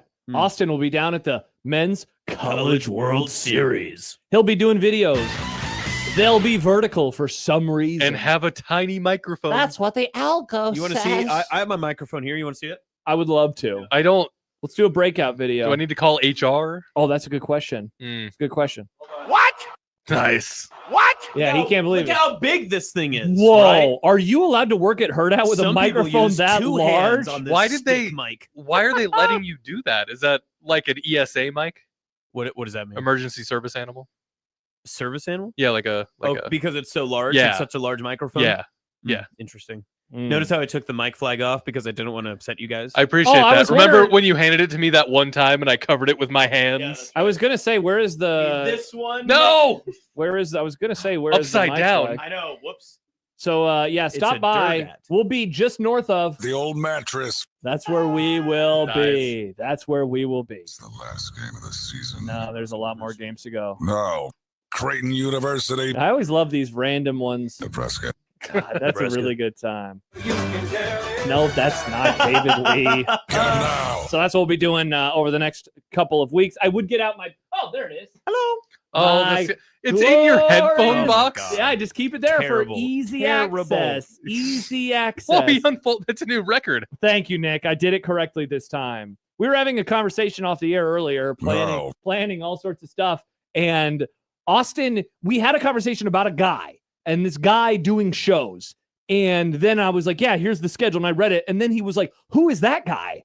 Even though you had just given us an opinion on the person that we were talking about. Yeah. That was crazy. Brazy. I That would was. say. Oh, look at this guy. He remembers Brazy. I remember Brazy. Yeah. He's been saying it a lot. You know, he learned a new word and No. he just keeps saying it. Yeah. Pretty unk of him. It's pretty Damn it. Soon he'll be using military time just like his fellow kids. I am not a psycho. Wow. Don't or worry. a troop. or pretty- a contrarian. Mm. It's getting a bit late in the afternoon. Maybe he'll get EP soon. He will be getting pretty. We are EP. not saying EP. You just said it. You We just are- said EP. We're not saying sleepy Oh, without the slush. Come on. We're not doing You've it. never looked at Mr. Banks and said, "Oh, look how You EP no, he I You is." seem a Yes. little cranky right now. Are you Oh, EP? Do you I need a say- nap? is EP. I say he's so tired. What do you say about Mr. Banks? Shout out to you, Mr. Banks. He Is he listening? no, he is crashed right now on our bed. He is a sleepy. He's sleepy right now. He's It's 3:30. I have zero You doubt. wanted to say EP. Nope, he Yeah, is you did. sleeping right now. Speaking of EP. Brazy, Oh. no. Speaking of Brazy, Texas Tech, Brendan Sorbet. So I have an actual question that I will ask you in our next segment. But so that's a nice little tease Yeah. about this, and if it or could it lead to some real change here? But I want you to read Sorry, the quote This from. fly is getting incredibly I close thought to you were doing a bit. No. I want you to read the quote to Nick from Joey McGuire, Oh. aka the father of Garrett McGuire. Yes. That's what we refer to him as, Nick. Senior old man. Yeah, little Yep. tiny baby boy McGuire. Mhm. Okay, so this was by head coach Joey McGuire of the Texas Tech Red Yep. Raider football program. He was at the Houston Touchdown Club talking about the situation. Quote, for some reason, as a society, we've been okay with other things that happen and allowing players to play. And this has been the one thing that has united people that they were against. It's crazy because it's not murder. It's not beating somebody. So there's a lot of things that we're working through. Nick, your thoughts. It is famously not murder. Brendan Sorbet didn't kill. What murder? He was a good I guy. wonder how many of our listeners get that reference.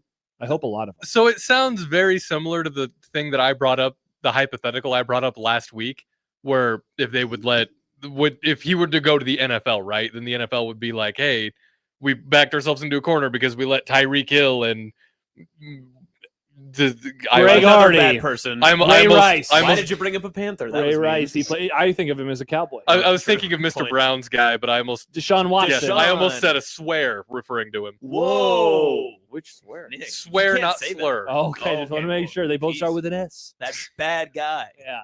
But it seems similar to that. But it like I was bringing it up as it's weird that the NFL's done this, but he seems like he's trying to. This is bad.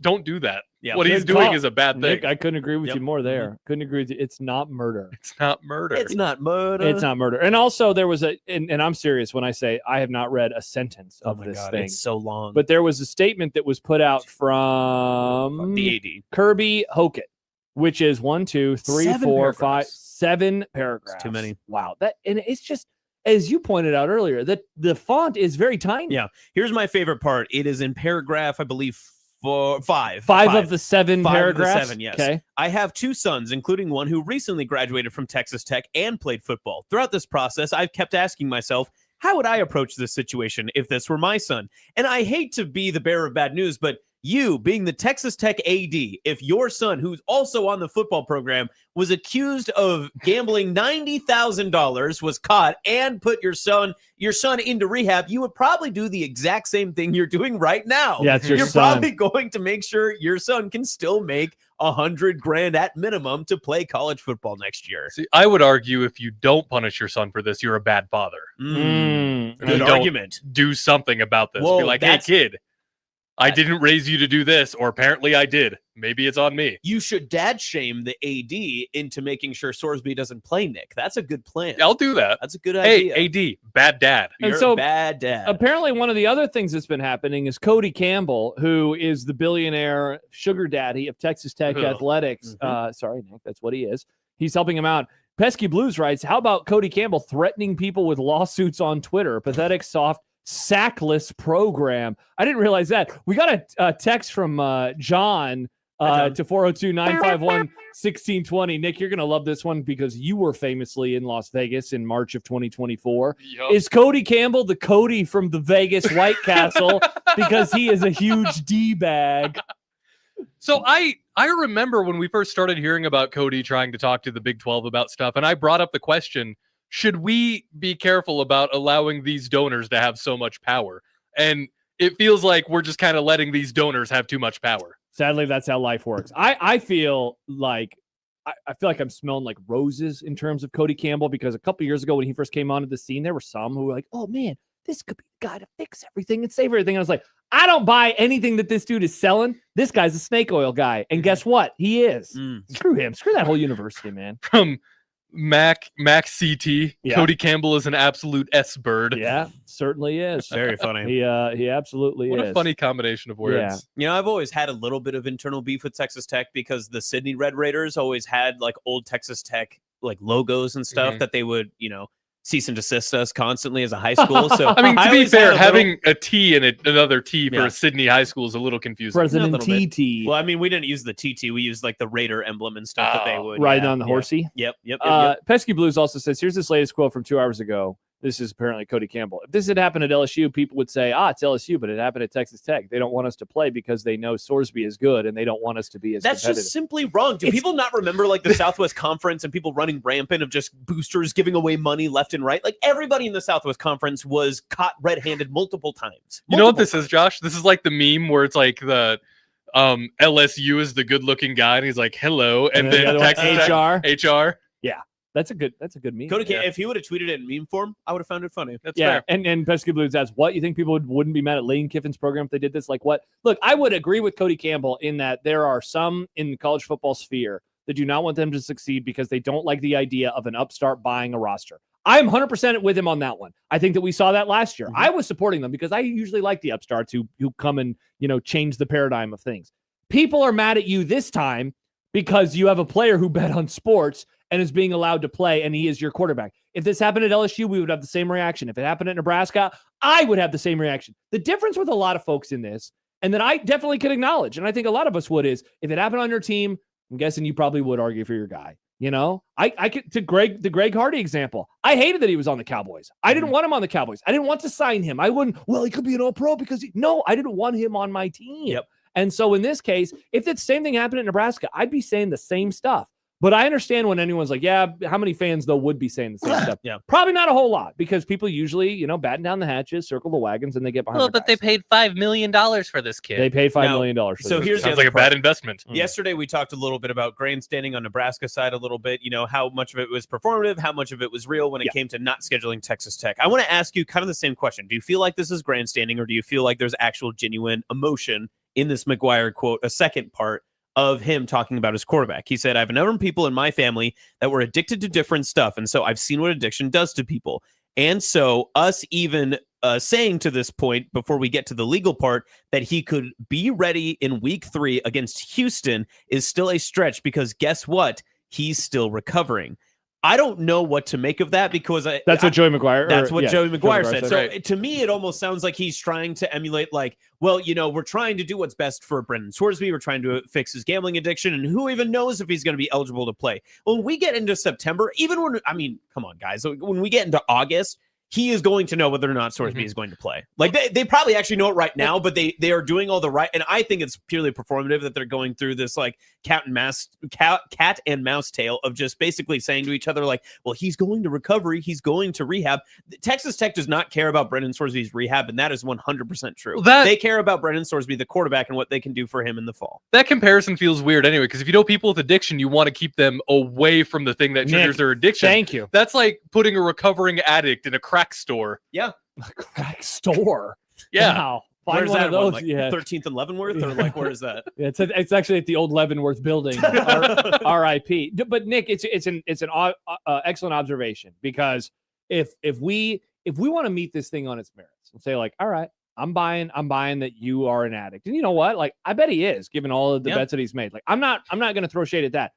Getting back into football, probably not the best place for you. Yeah. And the first time, and we keep talking about this, first time he does anything where it's like, oh, that was a weird interception, the whole world is going to react like, oh, what's going on there, friend? Well, then not only that too, but I mean, we all know people that maybe wouldn't self-admit to being gambling addicts. And I know plenty of people who put bets in that I wouldn't consider gambling addicts or have addictions or anything like that. And they don't make the amount of money that Scoresby's contract will make him this year. How is that going to help him in any way, shape, or form, especially in the state of Texas, when he can walk around with a mobile app on his phone and do so? And go to the crack dispensary. Oh, my bad. Not the crack store. Not the crack store. When we return, two things. One, I have the question that I wanted to ask you about what this could mean for things moving forward. Also, Patrick Mahomes. Whoa. What's going on with him? Something just happened with his contract. Oh, I've got some Patrick Mahomes coming up later, too. Look at that. We'll have that when we return here on the 1620 The Zone Radio Network.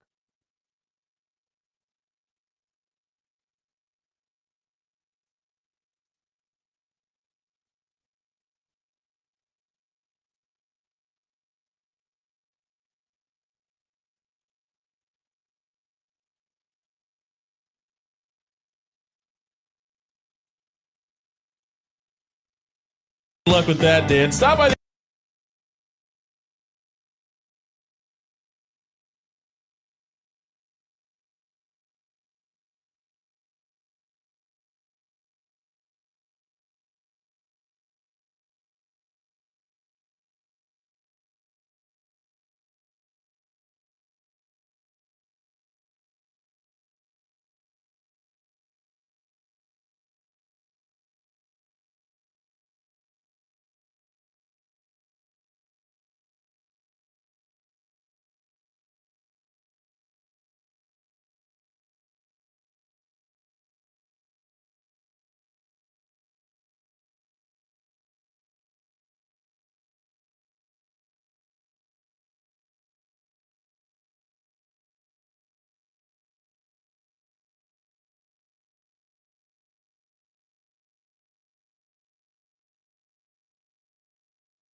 100 days to the NFL coming up in our next segment. Yeah. Austin is going to play a fun game. Want to play a game? Patrick Mahomes has reworked his contract with the Chiefs that ties him now to Kansas City through the 2033 season at a value of $504.75 million. First NFL deal valued at over $500 million. This is according to Schefter and Rappaport for ESPN.com. The new money on the deal is worth $239 million. And as I mentioned, the total value now over $500 million from the 26 through the 33 season.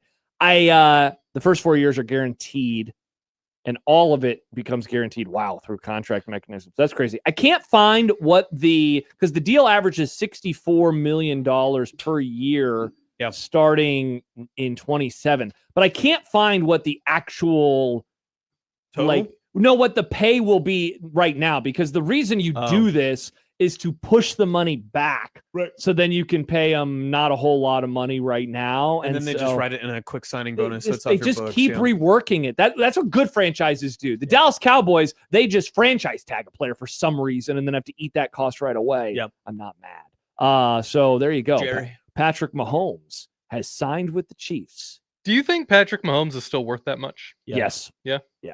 I think he's still really Which good. actually is a topic that I know that we might get to either today or tomorrow. Yes. Quarterbacks. I believe we will. All right. Quickly, and we'll get to the NFL. Brendan Sorsby.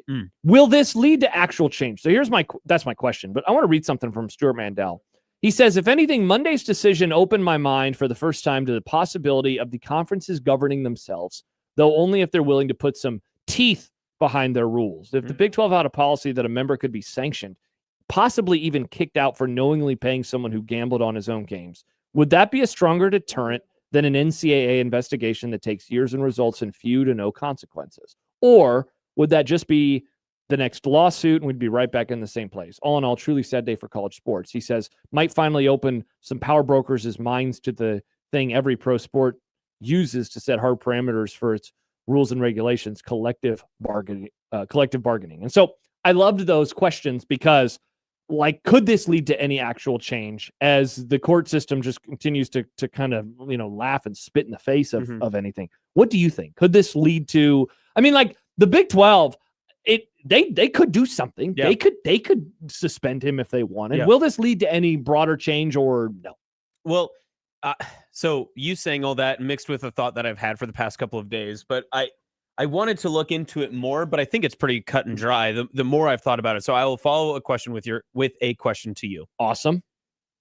What is to stop college football powers that be from just allowing Texas Tech to move forward at all, right? So let's say everything goes as it looks right now. Sorsby suspended the first 2 games. They play it through Texas Tech. And let's just say, for all intents and purposes, that Texas Tech goes undefeated this season. Okay. What's to say the College Football Playoff Committee just says, we don't recognize you? So that was another thing that Mandel hit in his mailbag today, because a couple of years ago when all the Michigan stuff was going down, they said in that moment, look, we're going off of the NCAA, and the NCAA didn't do anything, and so thus we're not going to take a stand. As Mandel pointed out, the NCAA did take a stand with Sorsby. Yes. But, and I would also say the Michigan thing isn't necessarily precedent. The College Football Playoff Committee has clearly not followed precedent in really any of their decision makings before. So they don't have to switch. They do not have to follow any set sort of rules by doing so. Yeah, it's a great point. And so could they use that as an ejector button? Yeah, I guess in theory. And honestly, if you were the College Football Playoff Committee, which is, notably filled with one member of someone who's already come out against Texas Tech and said openly through his administration, hey, you know what? I don't really think that you guys are doing the right thing, so we're not going to schedule with you guys. If they came out in, the next week or even end of July or whatever the timeline is, and they just said, Texas Tech, if you play Brendan Sorsby, if he participates in action for your college football team, you are ineligible for college football playoff rankings, the college football playoff, and the national championship. That's as strong as a case that you could make, right? Mm-hmm. And I don't think that there's a body that could sue them for that right? Because they could just say well, it's a committee decision, basically in terms of competition. Yeah, it's a committee. I don't know what you can say to that. Yeah. It's a selection committee. They get to choose the teams. We've given them the power. Yeah. And so if they decide they're not going to put them in, then they're not going to put them in. You can yell. You can't sue, though. Florida State got all hot and bothered a couple of years ago. nothing was going to come from it, though. Right. The decision is made. I would say this: if I'm Texas Tech, and you better make sure that you are as good as possible record-wise, because if you even give them the inkling of an open door to leave you out of the playoff, they are absolutely going to do that. That's a good argument. I would say like 10-2, like they're toast. Right. I think they have to be 11-1 or 12-0. Yeah, Let's go to the Prairie Flower Casino Zone hotline and welcome Brandon to the conversation. Brandon, good afternoon. Hi, Brandon. Yeah. Hey, obviously, I'd love to see Sorsby suspended for the season just as a matter of cause because he touched that third rail. Don't bet on your own team, but there is a simple solution that could eliminate any possibility of him having the opportunity to throw games. Is just simply have all the betting sites in Las Vegas take Texas Tech games off the board and don't put a line out and don't take bets on them. And there is some precedent for this. It's my understanding that some time ago, the situation that were involving Ivy League schools where a bunch of gamblers had it kind of clocked, and Vegas decided no more odds and no more bets on Ivy League games for quite some time. You could not bet on an Ivy League football game because of that. So, I mean, taking Texas Tech off the board, so to speak, that would probably be an easy way to ensure that he can't gamble on himself. And Vegas, like I say, Vegas has done this before, where they take teams off the board, or they don't issue a line, or they don't take actions on game. I mean, before there were professional sports in Vegas, they would do that all the time. And I imagine wasn't it the owner of the Golden State Warriors who also had like an interest in the Palm Hotel and Casino, and he never took action on his team? So, like I say, there's precedent for it. And it would be, as long as they're going to allow this moron to play, maybe they should ensure that he doesn't, fall off the wagon. Thanks for the call, Brandon. 402-951-1620. And I'll, issue a disclaimer. In fairness to Sorsby, as of now, we have not heard that he has bet on his own team when he has been involved. Right? Whenever he did it, he was not playing in those games. So, like, you hope that that's not something you have to worry about, but I understand why there should be any type of concern. I mean, it's not like he was like that far away from playing at Indiana either, right? No, that's true. I mean, he was the backup quarterback. Apparently, one of the bets he did was like a quarterback under for the guy that was in. That's been a pretty, that's more like the online conversation that people are like, he was betting against the starting quarterback, not hitting his total yardage. Like, and so it's like, why is he doing that? Is it because he doesn't think he's good, or because he has information? Like he's hurt, he banged up his shoulder, got hurt, or they have a bad game plan or whatever. Yeah, I do have one kind of thing before we wrap this up and go to our next segment. Tell us your kind of thing. Sorsby, if he is an addict, I'm going to say he is addicted to this. This is not the anger isn't like directed at him, but I feel like, why aren't we collectively, media in general, focusing more on the judge? Like, because we're talking about the Sorsby. I mean, we have. I guess, yeah, you're right, Nick. Mainly, whenever we discuss this, we discuss Texas Tech. I think the judge is being a real putz here. Yeah, I think he's being a real idiot. I don't understand it. So I'll be completely just transparent and honest with you, Nick. Like on that question, I guess I don't know what the legality of like his ruling was. Like maybe his ruling specifically is like grounded in some sort of like legal tenure or some precedent or something along the lines of like what he chose. Now we have the ridiculous quote from the judge that makes it seem the irreparable damage and how he would never be able to like sustain himself and that sort of stuff. I think that's where the ridicule was initially, if I remember how the kind of timeline like transplayed out on Monday. But then obviously from there, I don't know. Maybe we've just completely shifted the blame because I guess the point of responsibility has moved, right? Because at first, before the injunction ruling came out, it was on the judge. Now it has moved to, well, the NCAA can't do anything. So now it's on Texas Tech to basically the court of public opinion is saying, we're trying to pressure him. Yeah, and do the right thing. That's what everyone is. But you're right. saying. The judge deserves a lot of, ridicule as well. Yeah. One more email and then we'll go to break. Chris writes in Equitable Bank inbox. The hypocrisy is wild. A lot of people who are listening right now are perfectly fine with letting a guy who broke into a woman's apartment, drug her down 3 flights of stairs, buy her hair, and smash her head into a mailbox. Yeah, letting that guy play was the right thing to do, but a guy who gambles should never play again. Just an amazing, amazing what a bridge too far is for people. Again, like I totally understand that point of view. He's talking about Lawrence Phillips. Totally understand that point of view. I can only speak to myself on some of these cases. I don't even remember 95, sadly. for the good, not for the bad. I was not, prescient at that moment in time. Prescient, that's not the right word. I wasn't watching them. I had no opinion on it. That said, he's right. There were a lot of people around here who defended it, or who wanted him to play. And that always happens. There's always hypocrisy, I understand that. In a way, I can't really argue with Chris because it's like, yeah, you're right, man. There is a lot of hypocrisy. Yeah. And look, I think if this happened here, if Nebraska's starting quarterback, and let's just say they got Sorsby out of the portal, and then the same offseason happens, I have zero doubt that they would be saying, gotta let him play. Gotta let him play. Mm-hmm. I have zero doubt because that's what usually happens. And also people would say, well, he's in a state where he can't gamble. Yeah. That's the wild part. It's like he's just done a lot of things along the way that you're not supposed to do. And it's just like, maybe sometimes I feel like we're too focused on like the ultimate sin that he did and not the other ones that would also get you banned from college football. Yeah. All right. When we return, 100 days to the NFL, what's more likely? Dun dun. Austin has what's more likely questions for me. And hopefully they're good. You are so down on yourself. Well, when you move on from super hot take market, it's just a, You're handsome and smart. I bet they're great. Thank you. And Not your tan. mustache doesn't make you look like a creep. Thanks, man. Yeah, Appreciate I got that. you. I've always said that. I appreciate that. I should rub Thank you. mustaches. When we return, what's more likely? You also got to talk some NBA finals. We have dumb debates. We're already running out of time. Whoa. More topics going to have to get punted to tomorrow's show. And if we get by tomorrow and we haven't gotten to them, see you later. They'll go into the topic graveyard. Oh, no. Not the topic graveyard. Maybe you should make a graphic on Canva, Nick. Nice. All that and more as we roll on 1620 The Zone.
This is a segment open, and frankly, not a very original one. You see, Josh loves counting things down because he can't live in the moment. Wrong. A long time have I watched. All his life as he looked away to the future, to the horizon. Never his mind on where he was. What he was doing. You are reckless. Anyway, this is 100 Days to the NFL. Oh, and there's an obligatory Brent Musburger clip. I don't believe because every Josh Open has to have one. You are looking live. Something on 1620 The Zone. Press the button, Nick. By the way, bad job by John. That highlight from Musburger is from his college football days. Come on, John. That's correct. Why didn't you go back in time to find the NFL Today version of Brent? Yeah, he calls the silver and black now. No, he doesn't even do that anymore. Dang it, I was wrong. Tough look for you. It's okay. I was wrong. Nice reference, Thought you were a Austin. Musburger knower. No, It's always- I've since the AJ McCarron girlfriend incident, I have distanced myself from the man. Canceled. A Musburger sounds like an item at a diner in the middle of nowhere, Ooh. like a small town. Hey, you Or want the a movie to Musburger? do with a girlfriend inside of your Whoa. bedroom. Gave her Nice. the old Musburger. Exactly. You are looking live. Dang. Phelan's at the bottom of that pile. That's a Musburger right there, Nick. All right. So yesterday we played a fun game of what's more likely, a variety of Husker football stats. Somebody said I should turn it into a poll question. I was like, that's a great idea. Instapoll. And then I forgot. Sad. Whoops. Oh, good call, Nick, on the Insta polls.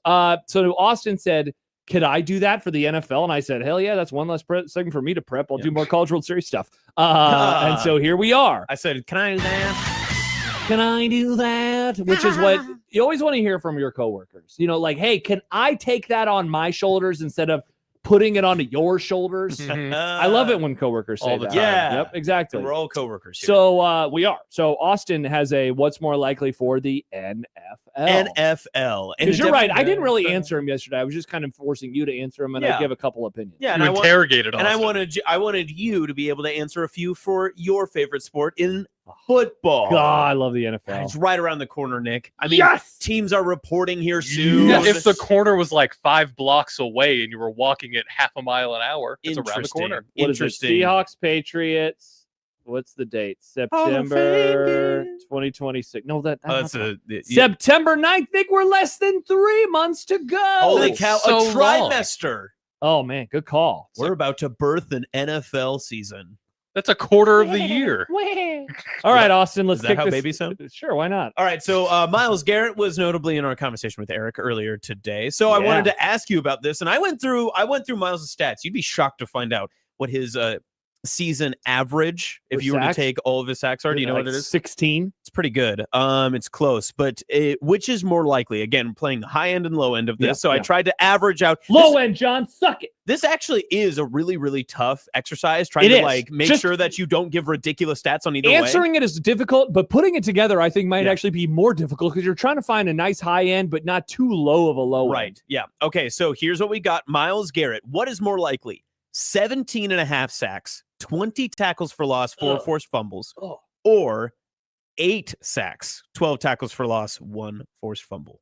Man, I kind of have an opinion that it's just not going to work out as well as everybody is hoping for. But then I go look at his Pro Football Reference page, and I'm just like, yeesh. He's good. It probably will work out for him really well. Mhm. Micah Parsons was on pace to have like his best season ever, and then he tore his knee up in Denver. Yep. So I will say the positive one is Okay. more likely. But I need everybody to settle down. It's Yeah. going to be fine. They're not going to go 20-0. He's also going to be 31. That Which is is the the thing other that part I of don't it, think too. people are really talking about enough. Mhm. When Micah got traded, that guy is super young still on Yeah. his second contract. Miles Garrett's on his, 3rd deal? Yeah. He's old. He's almost my age. He's older than you. He's older than you. Also, do you know how many pass rushers would kill for an 8-sack season? And I said that as Miles Garrett's low. It is bad. His That's lowest what I want from Rashawn Gary. His lowest season was his rookie season with 7. He's in double digit every single time since then. He's been ridiculous. Yeah, been he's pretty absolutely good. ridiculous. All right, so from Garrett to his former team, and also it's noticeably been on the lower scroll here on ESPN for a little bit here. The Cleveland Browns. Oh. How many quarterbacks will they play through 17 games? Do you believe what's more likely? 1 starter Whoa. for all 17 games, or 4 quarterbacks play in 17 games? That is an awesome question. Last year, do you know what the number was? Was it? It was 3. Three? It was three. 3. It had been 4 for 3 consecutive seasons prior. Whoa. Yeah. So the safe bet would actually be what is more likely is 4. Mm-hmm. So they real quick, let's go through their quarterbacks. Yep. So I know they of course have Deshaun back. Mhm. It's going to be him and The Shador. criminal. It'll be Deshaun is the criminal for the record. So it'll be him and Shador battling Yep. it out for 1. Dylan Gabriel. They still have Dylan Gabriel. Who's the 4th guy? Or would that just be some rando? They just have like a practice squad guy right now. So yeah. What is more likely? I got to say 4. Yeah, because right. that's the Browns' way. Because I do think that they will have 2 starters. So I guess if I say they're going to for sure have 2, then I can't say that the one is. That would stun me. That absolutely stunned me. But they'd play 4? If they played 1. 1? Yeah. Yeah. So like if you're saying Yes. 1, now if you made it 2 or Listen, 4, if they played 1, there's a chance you're like, were the Browns good this year? Because you'd almost be like, why wouldn't either they play that another or they just quarterback? got the quarterback was so healthy and fairly so healthy. Like they just don't. Honestly, I don't think they want that good of a player. Like they just want to lose a lot of games so they can draft Arch. That's That's their goal. Might as well start Dylan Gabriel then. Nice. All right, so let's That move. would be funny. Let's move to the NFC God's conference. East. God's division. The New York Giants. God's least favorite team. How many wins can they get in division play? What is more likely, 5-1, or the inverse at 1-5? Definitely 1-5. You Everybody, think so? everybody Really? is talking themselves into the Giants. You said definitely. Definitely That means there's no way they're going 5-1. That means that would mean they would have to go at least 3-1 versus the Cowboys and the Eagles. I do not Yeah. see that happening. Okay. Now, in fairness to them, they did go 2-2 against those teams last year. Though the second Cowboys game, Dallas didn't try, Mhm. and the Eagles were hilarious. in And do you that think the loss. Commanders are going to be good enough that they beat them? So yeah, they'd have to go like 2-0 against them, and then they'd have to go 3-1 against those other 2 teams. So you're not buying stock on the Giants, is what you're saying? Not that much stock Okay. because your guy Harbaugh. I thought you're out on Harbaugh. I'm back in on Harbaugh You're now back that he's in on- somewhere else. Their quarterback is going to get 14 concussions. Okay. Their running back doesn't believe that asthma is a real thing. So if I let me their break- offensive line still stinks. I did consider this, and I'm going to pass rush, adjust though. slightly. What if I go 4-2 in NFC East games, 1-5 in NFC East? Which one is more likely? I still think I'd go more likely as 1-5. Okay. But if it was 4-2 and 2-4, then I think that we're cooking. I thought am- the 2 would be too easy Yeah. because then it's like, oh well, you just beat the Commanders twice. Yeah, you know, so. I don't think that they are as like, yeah, they're going to take a step forward as I everybody else agree. does. I that think said, I think that they would- should go 9-8. Yeah, I feel like that would be is- impressive. That's what I said. I was like, you should feel pretty good about that. But there are some people who are picking. It's almost like when everyone was way too early on the Bears a couple of years ago. I feel like they are We're like doing it with the Giants. Yeah, a little like bit. the Giants to win the division is more of a 27 play than Yeah. it is a 26 play. Yes. I agree. Honestly, and this isn't being a homer. I think this is the Cowboys' best chance to win the division in 3 years. Whoa. So I like I'm not a homer, and they'll probably let me down. But I'm just saying. More than likely. because I think the Eagles are very destined to fall off. Oh no, AJ Brown, no leader in the clubhouse anymore. Nope, and Sirianni sucks. Interesting. That's my goal. All right, this guy just got paid earlier today. We talked about him, Patrick Mahomes, old Patty. So, notably coming off the ACL injury as well. People don't know, do not forget. Now, we do not know what his actual designation is. I don't even know where he is in that rehab. Well, truthfully. he was at a OTA recently, and he rolled out. They put a 4-minute video or a 4-second video on Second. Twitter of him like rolling and throwing the ball, and he had a wrap or a brace on his knee. I think he's going to play week 1. John doesn't. We've been debating this for a while. Okay, so this will probably affect maybe some of your opinion on this. What's more likely for Patrick Mahomes' passing stats? 4,250 passing yards, 32 passing touchdowns, and 12 interceptions. Okay. Or 3,600 passing yards, 24 passing touchdowns, and 15 interceptions. What was the yardage on the high end? 4,250. Okay, so he hit over that number 4 times in his career. He would have had it a fifth time in his career in 2019, but he only played 14 games, and he was 17 yards short in 23. So I mean, he's pretty much been at that spot his entire career. The past few except years. the last couple, 3,900 2 years ago, and then Mhm. 3,500 last year, though he admittedly was hurt. And then what was the touchdown numbers? 32 for the high. Yep. 24 for the low. I'm going to say the lower one, Okay. mainly because that's kind of what the offense has been. Like, here's a spicy meatball for everybody. Whoa. Like, are we sure Andy Reid is the guy to like fix everything moving forward? Like, everything just seems so stale with the Chiefs right now. Interesting. They brought back Eric Bieniemy. Are we sure that that's like a great move? Yeah, Like, has anyone been like, oh, Bieniemy? seriously, I don't hear any excitement about that. The excitement is sweet. Mahomes is going to be back. Their best receiver is like a tire fire at this moment in time. So I'll go with the low end. I'm kind of with you there too. I was almost going to pair him with Kelsey, but then the Kelsey stats are just getting so sad. You just can't do it. Yeah, what is it? 12 catches for 10 yards? Yeah, you remember all those years? Actually, his yards per catch went up last year, but it was because they were just like targeting the crap out of it. Yeah, and he kept dropping passes. Too. Yeah, how dare he was thinking about that ring. Anyway, how how he was about getting married at MSG? By the way, I don't think we talk about how tacky that is. no? That it's definitely fake. Yeah, definitely fake. Oh, all right, so we talked a little bit yesterday. Division worst to first, first to worst. How about this? Which is more likely? 3 teams in the NFL go from worst to first in divisions, or 4 teams go from first to worst. Oh, wow. That's a fun one. All right. Let me pull up the standings from last year. Yep. So first to worst. So the candidates for that would be the Pats, the Steelers, the Jags, the Broncos, the Eagles, the Bears, the Panthers, and the Seahawks. Mm-hmm. So 4 going first to worst, or 3 going from worst to first. Man, the worst to first happens seemingly more often, and 4 is quite the number. For like first to worst, it's harder to grasp. But I can. So like here's Steelers. I think are a candidate. There was 3 off of the rip from first to worst that I was like, I could see that very realistically. So I imagine the Steelers would be 1. Okay. See, here's the problem. Like, I can't see it happening for the Patriots because the Jets the Dolphins are still in their division. I guess I could see it happening for the Jags. I couldn't see it happening for the Broncos because the Raiders are still there. I could see it happening for the Eagles, but it would really take a lot. I could definitely see it happening for the Bears. I could see it happening for the Panthers. Well, and that was one of them. Yep. And I couldn't see it happening for the Seahawks because the Cardinals exist. So I did say NFL. I didn't just say the NFC. So yeah. I'll go the worst to first. Okay. Just because, right? So Panthers, Bears. I'm just going with candidates. Jags, Steelers. So like I have 4 real good candidates, but I need all of them to hit, or like just a total surprise. And the hard part though with me is when I was putting this together, because I really sat on this, because 3 teams from worst to first, we talked about it yesterday. Like you could buy yourself into the Saints because it was the NFC South. You could buy yourself into the Lions. But then the third team, you're like, oh, the Titans. It does. You're right. And then we just talked about the Giants a few minutes ago. Yeah. Do you buy the Raiders? No. Maybe it is first to worst. Yep. You know what? I'm going to amend my answer. I'm going to say that. I'm going to say it's that, and I'm just going to hope that the Eagles are one of them. Okay, that sounds awesome. That's very fun. Actually, that's a fun hate pick. I do like that. Oh, that'd be awesome. All right, last one I have for you. Okay. The NFC North and NFC West playoff teams. So this actually goes off of what we were talking yesterday when I was asking, or 2 days ago when I was asking Severe about competitive divisions, all that good stuff. Between those 2, what's more likely? 5 playoff teams from the NFC North and the NFC West, or 3 playoff teams from the NFC North and West. And remember that this includes the winners themselves. So what is more likely? 5 teams from the NFC North and West, or 3 making the postseason? Yep. Okay. 5 is the max that they can have.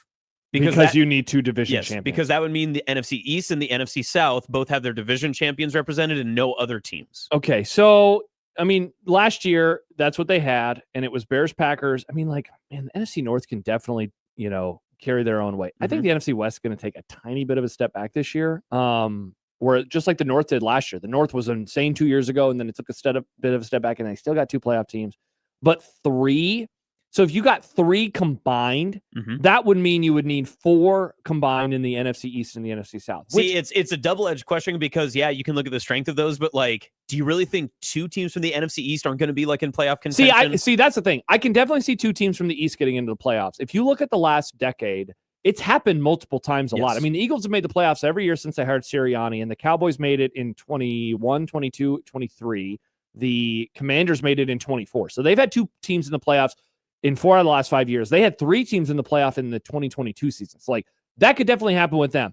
You would need that, and then you would need Bucks. Like I think the Bucks and the Panthers would probably, or I guess the Falcons would need to be the thing that happens. Yep. I will be safe and I will go the North and West, but it would not shock me if they have fewer than 5 this year. Okay. All right. Fair enough. Those were fun. Yeah. I think the added part of that last question too, it does somehow, weirdly enough, also become another Giants question because again, if you're super high in the Giants, you'd be like, could they get 3? Exactly. And then all you need is 2 from or the if they or 1 from cannibalize the Cowboys, because again, if you're picking the Eagles, and it's like, okay, well, if the Giants are good, the Cowboys and Giants are going to be competing for the second spot in the NFC East, and if you're not, above 10 wins, you're not making postseason. So yeah, fascinating, good stuff. That Thanks, was man. fun. Appreciate Good that. job by you, Austin. All right, when we return, I want to say something about the World Cup. Don't turn your dials. Uh-oh. I promise that you will enjoy the conversation. It's just something I've noticed in the tweets and the chatter over the last couple of days from a positive perspective. I'm going to be a positive boy about America. Can't wait for like 2 seconds. We Don't love worry. America on this channel. And then we'll talk a little NBA game 4 of the finals, but a few hours away from MSG.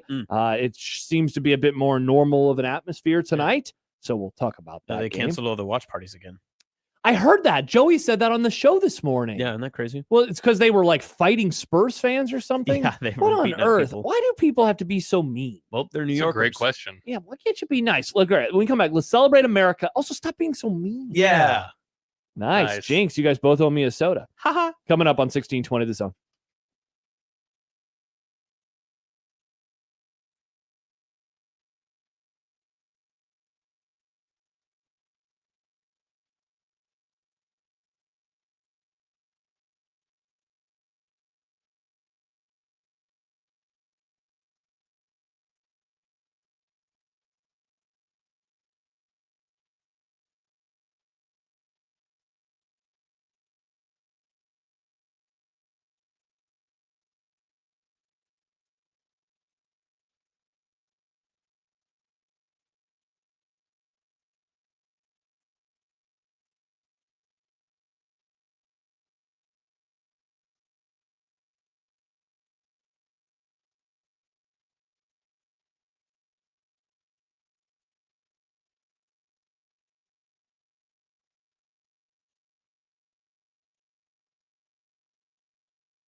Every single one of those players, They can take some nightmares Yeah. for the rest of their lives because this is an utter embarrassment.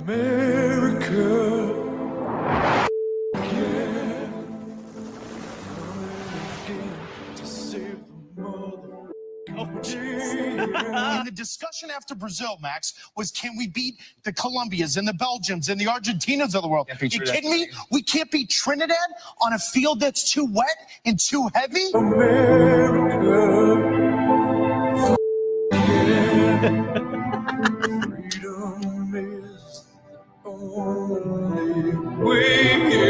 What are we doing?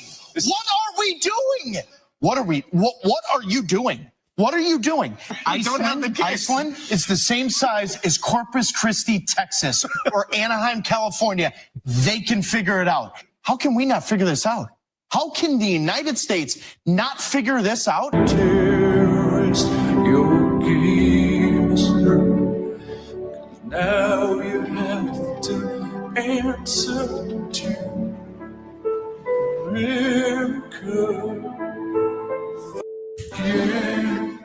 Have you never heard that song? No, that was the first time I've heard that. The whole have you ever heard the original version of that song? From Team America? Yeah, Team America. Okay, Yeah. so No, that's- it's just I forgot how much it swears. In Uh-huh. that Mm. song. It was Yeah. bleeped. It was bleeped. So I didn't even remember that we had that. How Yeah. old is that? Very. Okay.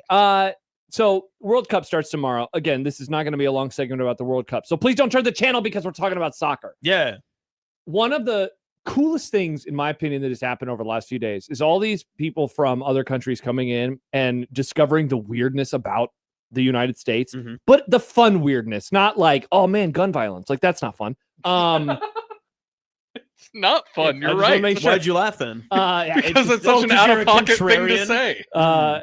But the so there's this Twitter account, Freddy German flag emoji, that I have seen show up on my timeline a lot. The old TL, as the kids call it. Yeah.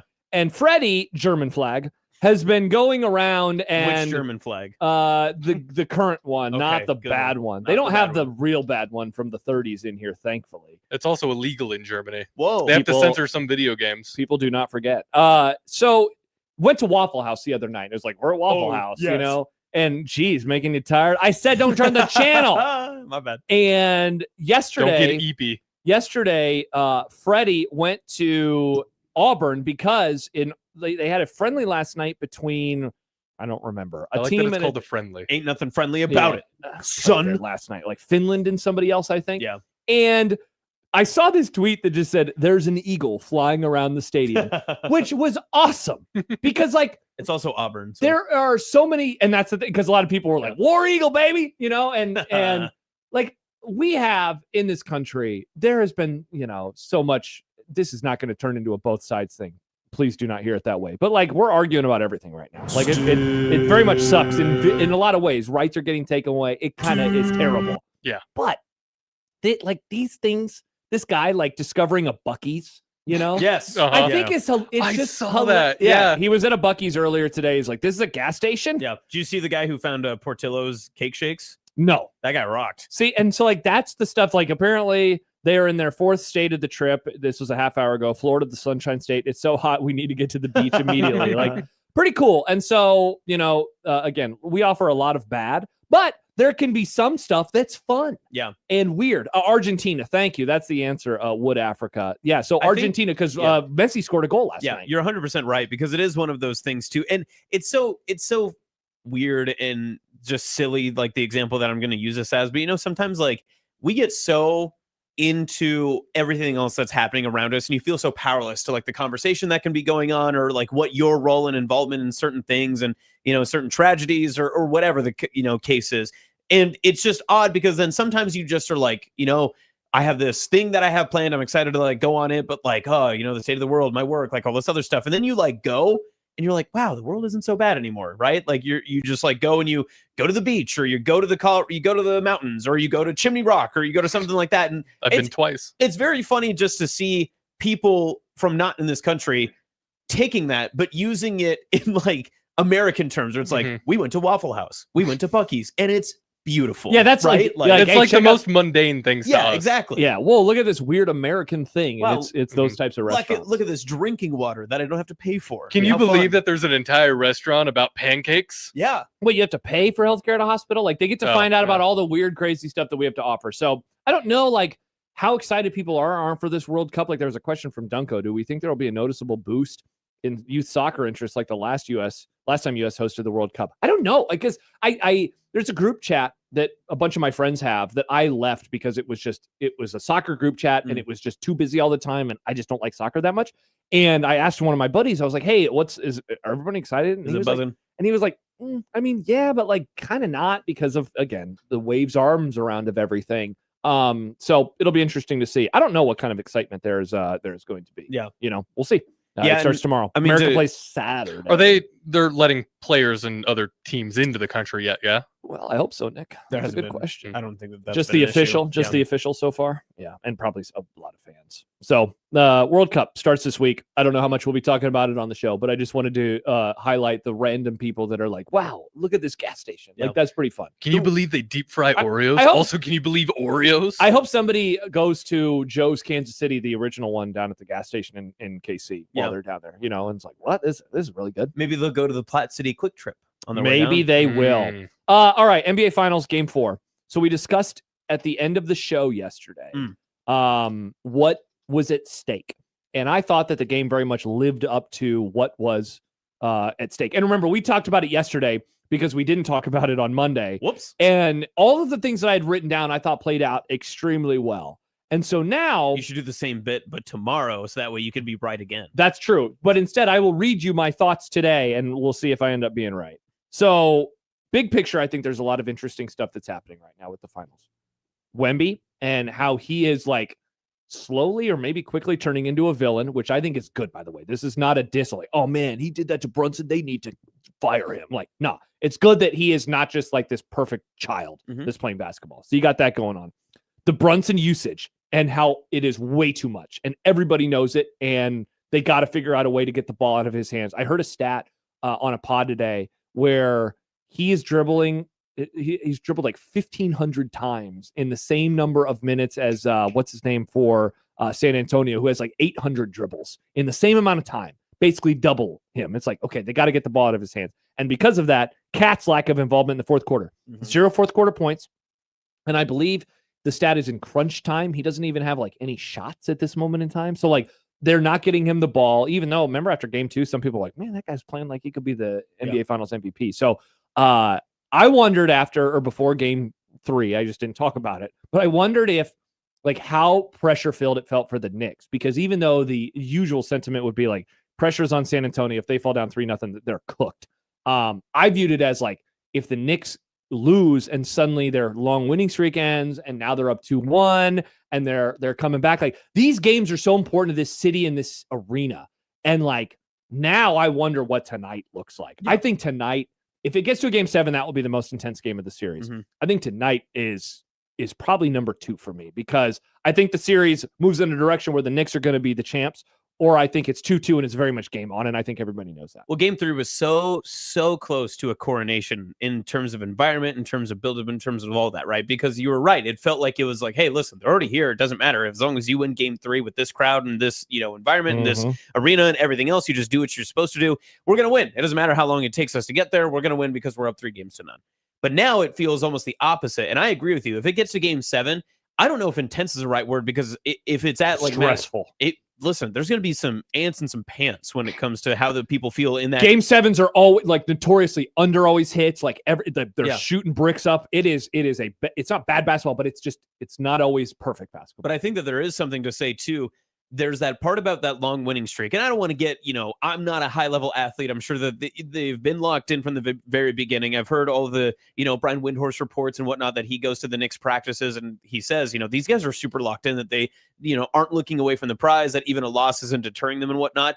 But there is something to say, and this too, right? If you have continued to go on a lot of successful runs in your training and you keep going on, you're like, wow, I'm really building something. I've done a really good job. And then you have an off day and you're like, what did I do? Did I eat something wrong? Did I sleep wrong? Did something go wrong? And now you add the passion of a rabid fan base that clearly lost their cool then after the game on Monday night too. Seriously. Every single person in New York City that is a New York Knicks fan, which is most of New York City as it looks like, is going to consider that every single one of their superstitions over the past 8 weeks was incorrect because of the one loss that they took. Same thing with the players. That is going to be not necessarily, I don't find it to be maybe a hostile environment because the enemy is no longer the San Antonio Spurs. The enemy is like, what has forsaken us to take this one loss? And if things don't go well, especially in the first stretch of the game tonight, I think that kind of pressure can mount one more time. And speaking of pressure, like, I think it was so obvious early that the Knicks were just too, like, they kept throwing passes where it was just like confusion. A guy's going this way and the pass is going the other way, or it's just too far out in front of a guy. Like, I thought as the Spurs took a quick, 5-6-7 lead early to 0 lead early, it was like, wow, Knicks just, it's not that they weren't ready to play. And it's not that they were caught off guard. I think that they were just too amped. Yeah. And that happens sometimes, right? And so we'll see if they're too amped to start. Here's one. This is a fun question from Pesky Blues. What's more likely, the Knicks in 5 or the Spurs in 6? As someone who picked Knicks in 6, I love this. What's more likely? Yeah, It's because kind of I don't think either of those results. Like, I think the most likely results are still Knicks in 6, and then like Knicks or Spurs in 7, and then the other team in 7, and then you get into Knicks in 5 and Spurs in 6. Like, I would be really surprised if the Knicks won 2 more games in a row. I would be more. I'll say this. Yeah, what would you be more surprised I by? would actually be more surprised if the Spurs won 4 straight. See that, and that's what they would have to do. So they would need to win 3 more games. Yeah, you'd be more. So your answer is Knicks in 5. I think so. Yeah, I mean, they've already proven that they can go on the road. They have been really successful. I think I'll disagree, and I will say Spurs in 6, mainly because they have had double-digit leads in all 3 games. They've had double-digit leads in all 3 games. They've had fourth quarter leads in all 3 games. They have been cleared out. And they like, I have to imagine that they're viewing this series right now, and they're like, we should be up 2-1. Listen, I know what you're saying about the leads and all that other stuff, that like they can get up and whatnot. But then also, if you look at it in the terms of the game of runs and whatnot, like New York has had more of those than San Antonio has had. They definitely have. They had it the other night Yeah. at the end of the first half, and then near the end of the game, they just were unable to get one more stop and one more bucket to really make things wonky. It has been very interesting that these games have come down to the wire, that the way that they have each time, and there's been some sort of drama that comes with each one. And then, yes, I love your point too, and this is definitely something we can talk more about tomorrow, because who knows what antics could happen too. Hell yeah. That we are in a weird circumstance right now where not since Godzilla 1999 has New York City been like rooted for so much, right? Because like New York City is the hero, are they not? I'm rooting for the Knicks. Wemby is becoming the enemy, and the Knicks are somehow like the people's choice. Like they are somehow the winner. I don't understand how we turned that heel so quickly, but maybe it's because it's the same way with like the Cubs from before, where everyone was like, it's kind of fun to root for you guys. It's a fun observation, because I do wonder how many people are rooting for them. I'm definitely rooting for the Knicks. You're rooting for the Knicks. I think Nick, I mean, he can't root for somebody not named Nick. It's true. That is true. Bing bong. And I think with Wemby, I think that he is going to have people rooting against him, which is good. Like, I like this stuff. I like that it is, pick a side here on a rooting interest.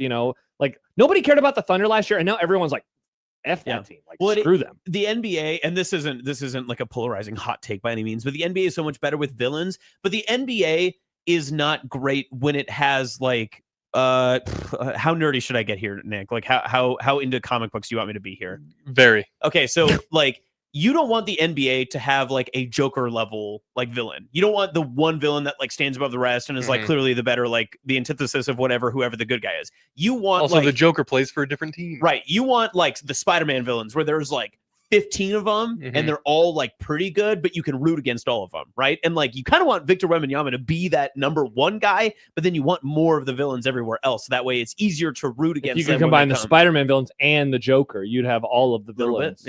People forget the Joker rocks, but Batman's other villains are kind of like, Polka Dot Man is cool. Wow, the Riddler has jokes. More to come as we roll on. When we return, 100 days to college football. Whoa, something to talk about there. It's right around the corner. Also, we have dumb debates coming up. We will get to that in about 15 minutes. So many things to discuss as we continue rocking and rolling. A reminder that the Zone and Arby's teaming up for the Summer Sizzle giveaway. We had some delicious Arby's earlier. You can go to 1620thezone.com right now. Make this your tastiest summer yet. Get entered to win do that right now at 1620thezone.com. And also there we have a variety of other contests available for you for all throughout the summer and even into the fall. We're just giving stuff away left and right. Go there, 1620thezone.com.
The sport of college football is run by idiots, morons, doofuses, money-hungry clowns who don't care about you, only that you keep pouring your love and money into their constantly changing for the worst product. But we love it. Oh, we do love it so. The other thing we like to do is count things down. So today and through the summer, 1620 The Zone and 97.7 The Zone are going to put these two great tastes together as we anxiously anticipate another year of college football. So now, Unsportsmanlike Conduct, home of random number selection and inciting dorks to online violence, presents another number pulled out of our collective behinds. The program celebrates 100 days to college football. Oh, baby. 100 days to college football. Also, Nick, congratulations Congrats, are in Nick. order to you. Are you engaged? Married, actually. What? Yeah. That's news to me. I have a wife. That's news to me. The Miami Dolphins. What'd they do? Dolphins. They have agreed to an extension with center Aaron Brewer. Let's Congrats. go. Way to anchor the line, Nick. Man, centers are so important, Nick. Miami those, Dolphins. Yeah, they are. Dolphins. Miami Dolphins. Number one. Whoa. Centers are Oh, important. you're going way different than I am. Yeah. The Orlando Magic. Peter writes, Hi, I've always Peter. said game 4 of a series is the biggest game if it's 2-1. There's a huge difference between Wow. 3-1 and 2-2. Shout out to you, Peter. How Couldn't often have you agree been more. able to say that, Peter? It happens a lot, honestly. We get to 2-1. All right, 100 days to college football. I offer you a choice of which topic we do here because I have Brandon Sorsby or so we have not gotten to the Trey Taylor news, so we have that. We also could do future power rankings from ESPN. And by the way, Adam Rittenberg, the purveyor of future power rankings, will join us tomorrow at 4:15 to talk about them. Which way would you like to go? I want to go to power rankings. Future power rankings. Yep, Okay, because that way we can hit him up with Adam tomorrow. Perfect. So we used to talk about this every offseason because they did it in a different way. Yeah. And Nebraska was always in the top 25. Good old days. It really was. It was like a long-term, it was like put it on the long-term list, Nick, get the tomatoes. Where it was not just like a 1 or a 2 or a 3. I think it was like a 5-year project. not one, Now that's not two, impossible. not It is three. nice, Nick. It is impossible to predict anything You can't project that far out. beyond 5 years. And so they have changed it.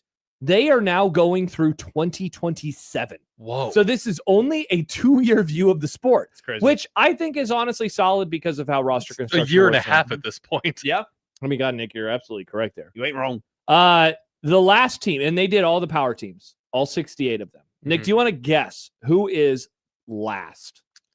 Last of the 68 power teams. Yeah. North Dakota State. No, power 4 teams. Like in Big Ten, SEC, ACC. Oh, I forgot they're in Mountain West. Yep. Nice Nice job, though. Yeah, I know. Ball. I like North Dakota State. I think Yep. they're scrappy. Okay.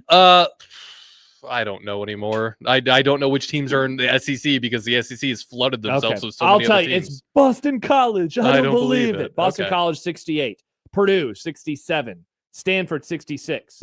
Wow, poor Kansas. Remember when we were all really excited for Kansas at 65? Baylor we at wanted his 64. coach. We did. Remember Baylor? Remember when we were excited about Baylor? Okay, We wanted everybody's their coach. everybody said, yeah, you're bearing the lead. Where's Nebraska?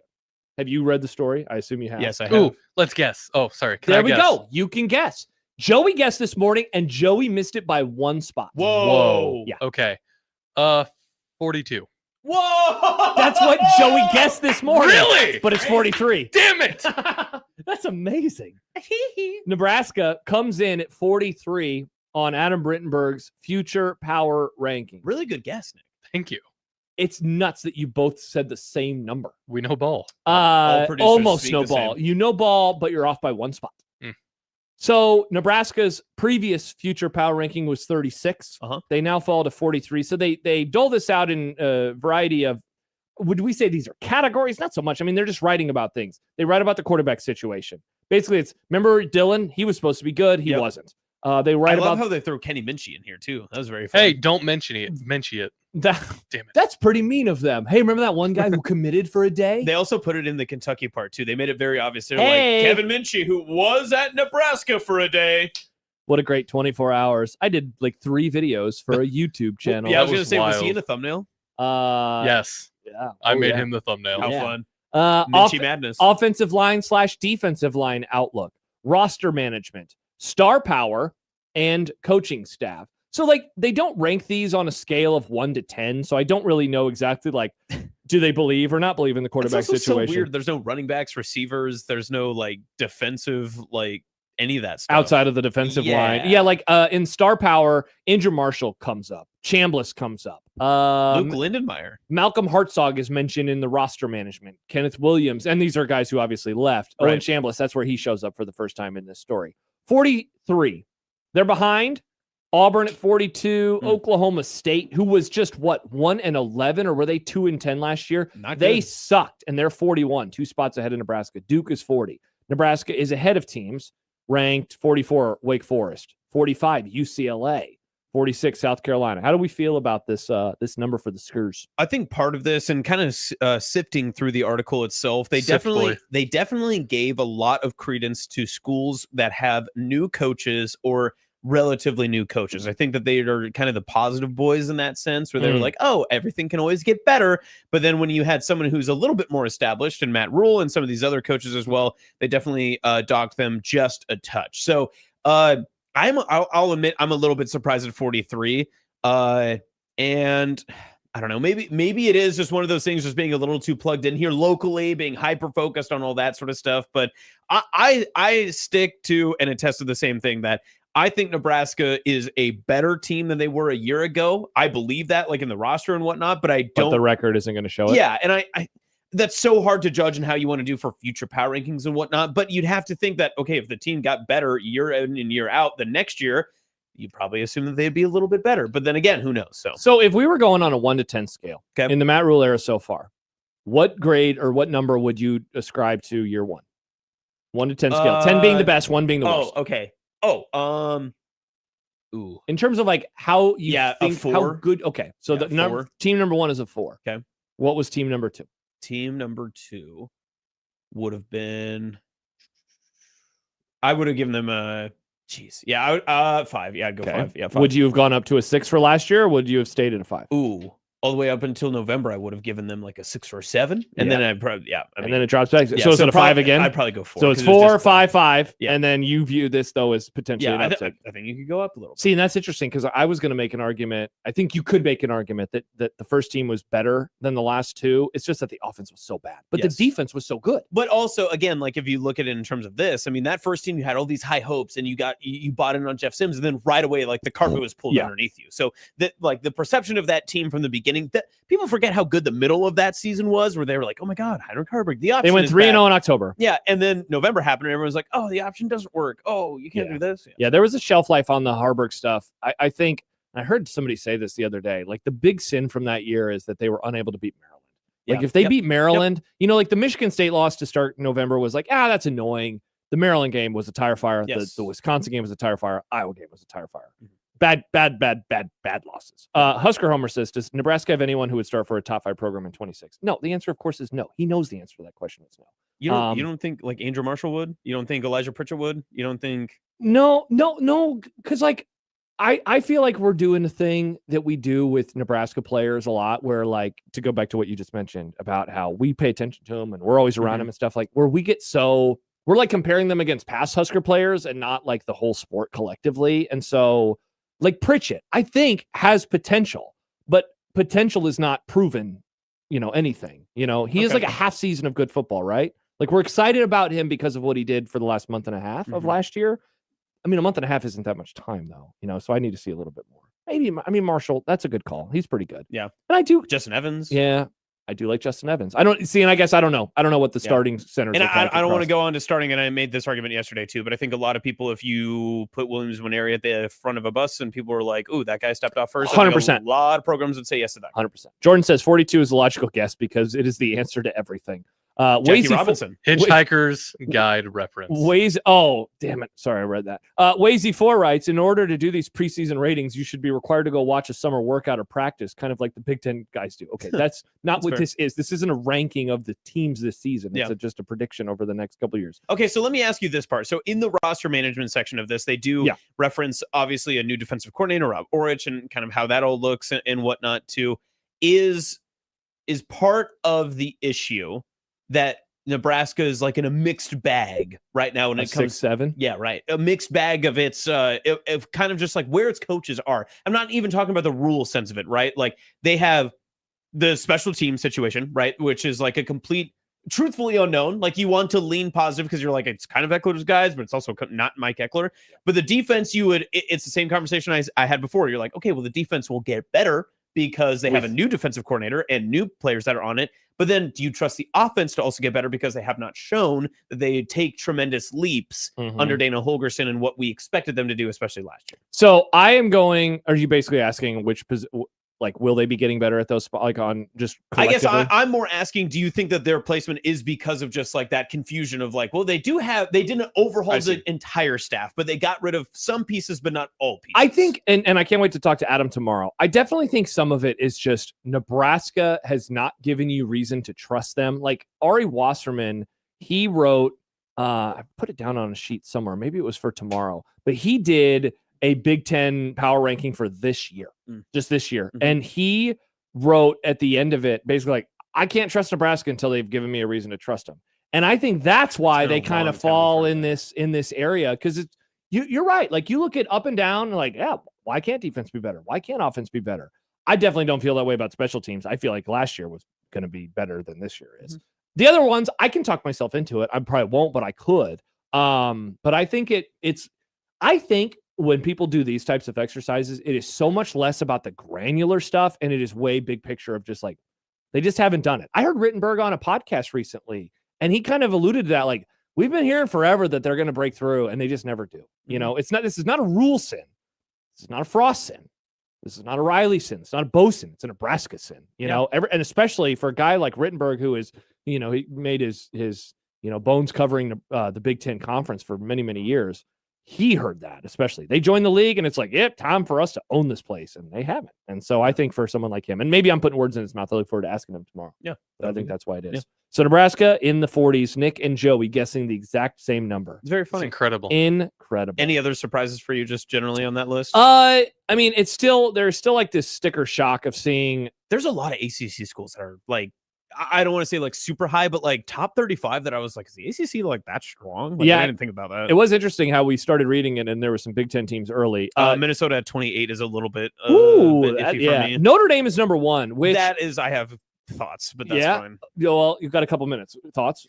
I just like, I understand where everyone is like buying into. I do like Coach Freeman. I think that he's like fantastic and stuff, but there is something to say about like, there's been a lot of whining from Notre Dame for a team that everyone, again, it's almost like the superior side of the Nebraska argument you just made, where it's like, hey, Notre Dame, like, we'd really like for you to make a college football playoff. We'd really like to do all this sort of stuff. And they're like, oh, but our schedule is just so hard. You got to let us get in. I mean, whatever. I'm very bullish on the Irish. I think that they are very good. I would expect them to be in the playoff, but like, especially just last year, I just got so annoyed with them just being, I don't know, maybe I'm just like, I'm tired of hearing about all that. The very fair. Excuses of Very Notre fair. Dame. Notre Dame number 1, Ohio State number 2, Texas 3, Oregon 4, and Georgia 5, Indiana 7, and Miami 6. Yeah, I don't know if really anything surprised me.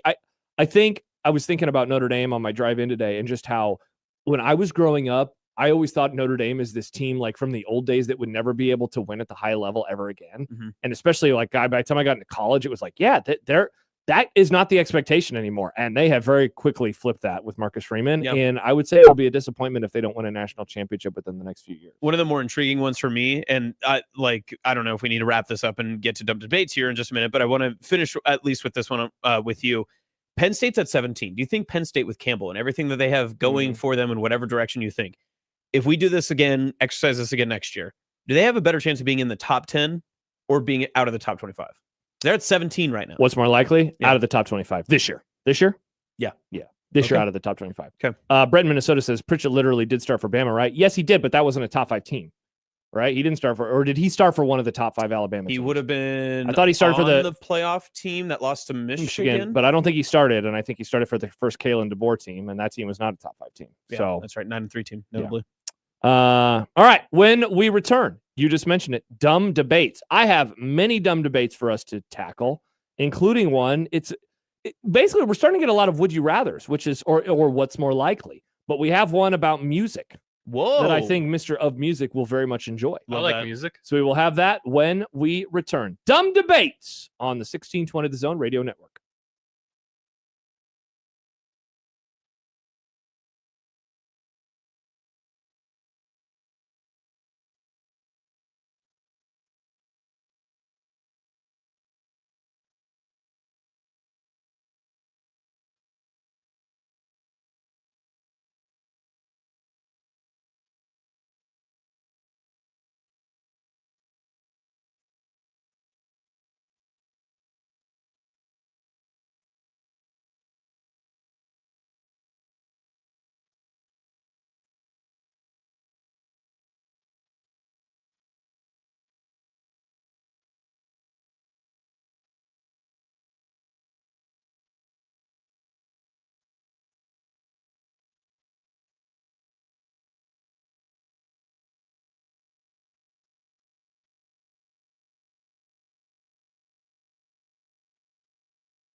Listeners and not to, we did anyway. Dumb debating.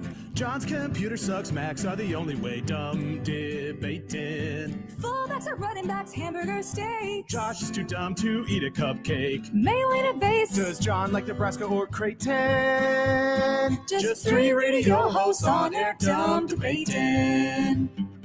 Die for the pylon or give up on the plate, dumb debating. Millennials are great and old should go away. Dumb debating. Rarely do we find any common ground. Josh wants his food to be the best around. Even if it gives him fatal flatulation. Just three radio hosts on air, dumb debating. When a tree falls down and nobody's around, you can bet your ass it won't make a sound. Water ain't wet, you know nothing about hydration. Just three radio hosts on air, dumb debating. Just three radio hosts on air, dumb debating. It's that glorious time of week where we take your questions, we give you answers. Austin was just pulling a McMaster, standing up on the video stream. You know, in this country, we stand for the Dumb Debates theme song. You have to be raised for the flag. You would do Go full Matt, Indeed as they it say. was. Full attention. Baymon says, dumb debate, yes or no on the stash? Yes. Oh, I'm in on your guys' stashes. Thank you. You're High welcome. praise. Send in your questions with the hashtag dumb debate or dumb debates rather, and we will answer them. Like this one from Q from Omaha. Off to the races we go. You were sitting on your toilet taking a number 2. You realize you were freshly out of toilet paper. What is the first thing you're reaching for to use for wiping? Oh, I'm in my bathroom? Apparently. Well, you do obviously first look for a second roll of toilet Yes, paper. thankfully in my bathroom, Bang. I have it right behind me. Some people have closets in their bathroom. You can Whoa, just go in must be nice. Yeah. Is that how the other half lives? He lives in West Omaha. Good. there. Well, so do I I. do. But I don't have a I live bathroom. in Millard. I don't have a bathroom Whoa. closet. That's But very we nice. do have toilet paper on a thing above our toilet. You know, like what are those called when it's like a thing above your toilet, like a shelf? Yes. Nailed it. We have our toilet paper. What are on those there. things called? Now, if there's no toilet paper, what do you do?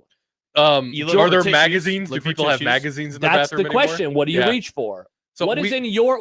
It is your bathroom. You were at home, but you forgot to put toilet paper, and you're out of it in the whole house. I'd pull a Damon. You did go take a shower. Just take a shower. The shower's right there. That rocks, Yeah, actually. Jordan That's a good says idea. your underwear. Yeah, honestly, pulling a DB, Yeah. not a bad idea. If you What use you're your at- underwear, you'd have to wash that. But What if you're go at to the work? shower? So I'm at work. You're here. I just still take a shower in the sink.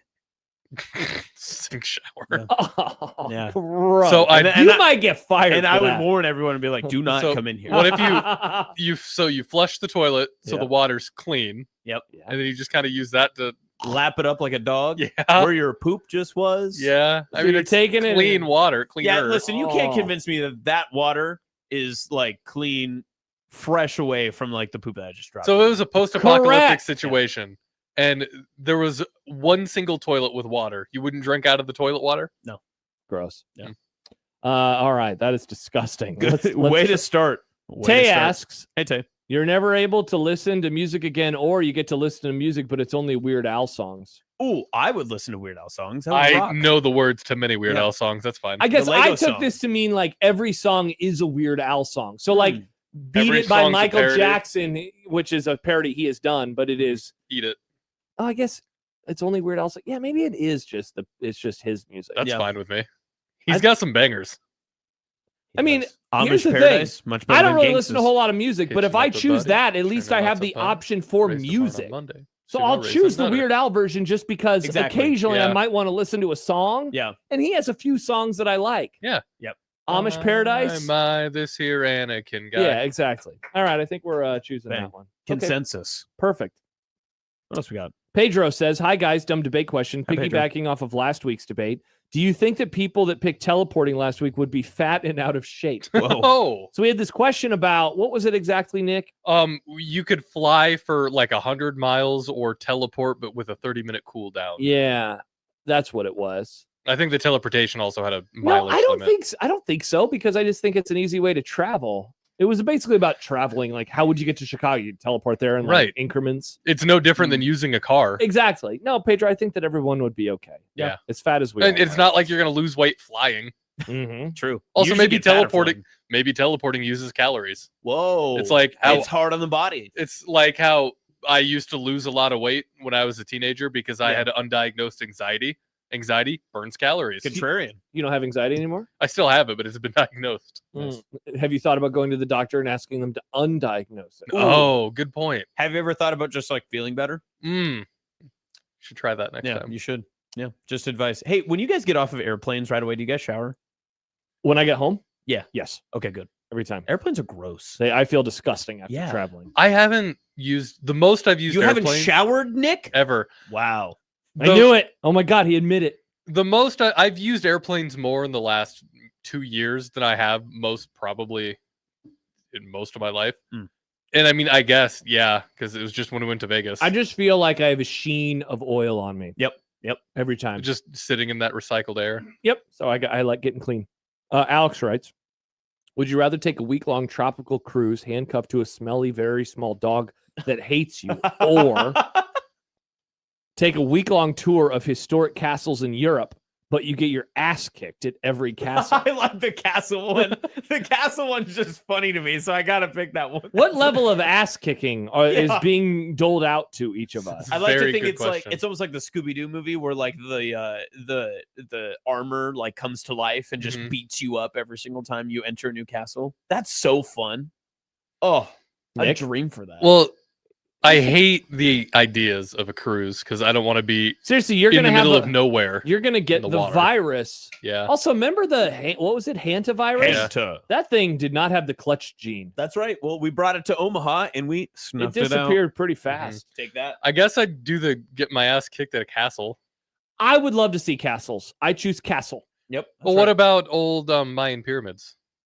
No, Those are not castles. those are famously They're not, castles. but And it got triggered because I went on an Still triggered. all-inclusive trip to Mexico, and I didn't go on an 8-hour round trip to a Mayan ruin because Okay. I wanted to drink. Yeah. Normal. So hold on, remind me. Was it your vacation? It was or a was friend it, vacation. Was it Nick's vacation? It was. Thank you for asking. My vacation. Interesting. So Yeah. on your vacation, do you do things that you want to do or Nick wants to Yeah, do? I would never want to do anything Nick wants to do. That makes sense. Can we to me. watch Formula One? I'm just confused why you would go on vacation to a place that has all the amenities that you have at the place you live. You probably just wanted to go Pokemon Go at the Mayan ruins. The Pokemon Go. place that we went does not have the amenities of where I live. Air conditioning? No, we were at the beach or by the pool the whole day. Yeah, There's no beaches beach and or pools pool. here. Not that I have access to, and free alcohol. Not free. I already paid for it, but I Bang. got a lot of it and food. Was that the timeshare vacation? That was where one of my friends signed up for a timeshare. Indeed, it was. Also, Nick, you act like there aren't pyramids here. I'm sure there are pyramids around Omaha. No, we have mountains. I saw the pyramid in Memphis, Tennessee one time. The same thing. Yeah, for sure. I'm The just gonna best pro Google shop. pyramids Omaha. and see what comes Tay, who is pregnant? So pregnant women are allowed to ask 2 questions in dumb debates. She says, F, sorry, I have another one. What should be the song we play in the hospital when my son comes into this world? Wrong answers only. Ooh, Confessions Part 2, Usher. Oof. These are my confessions.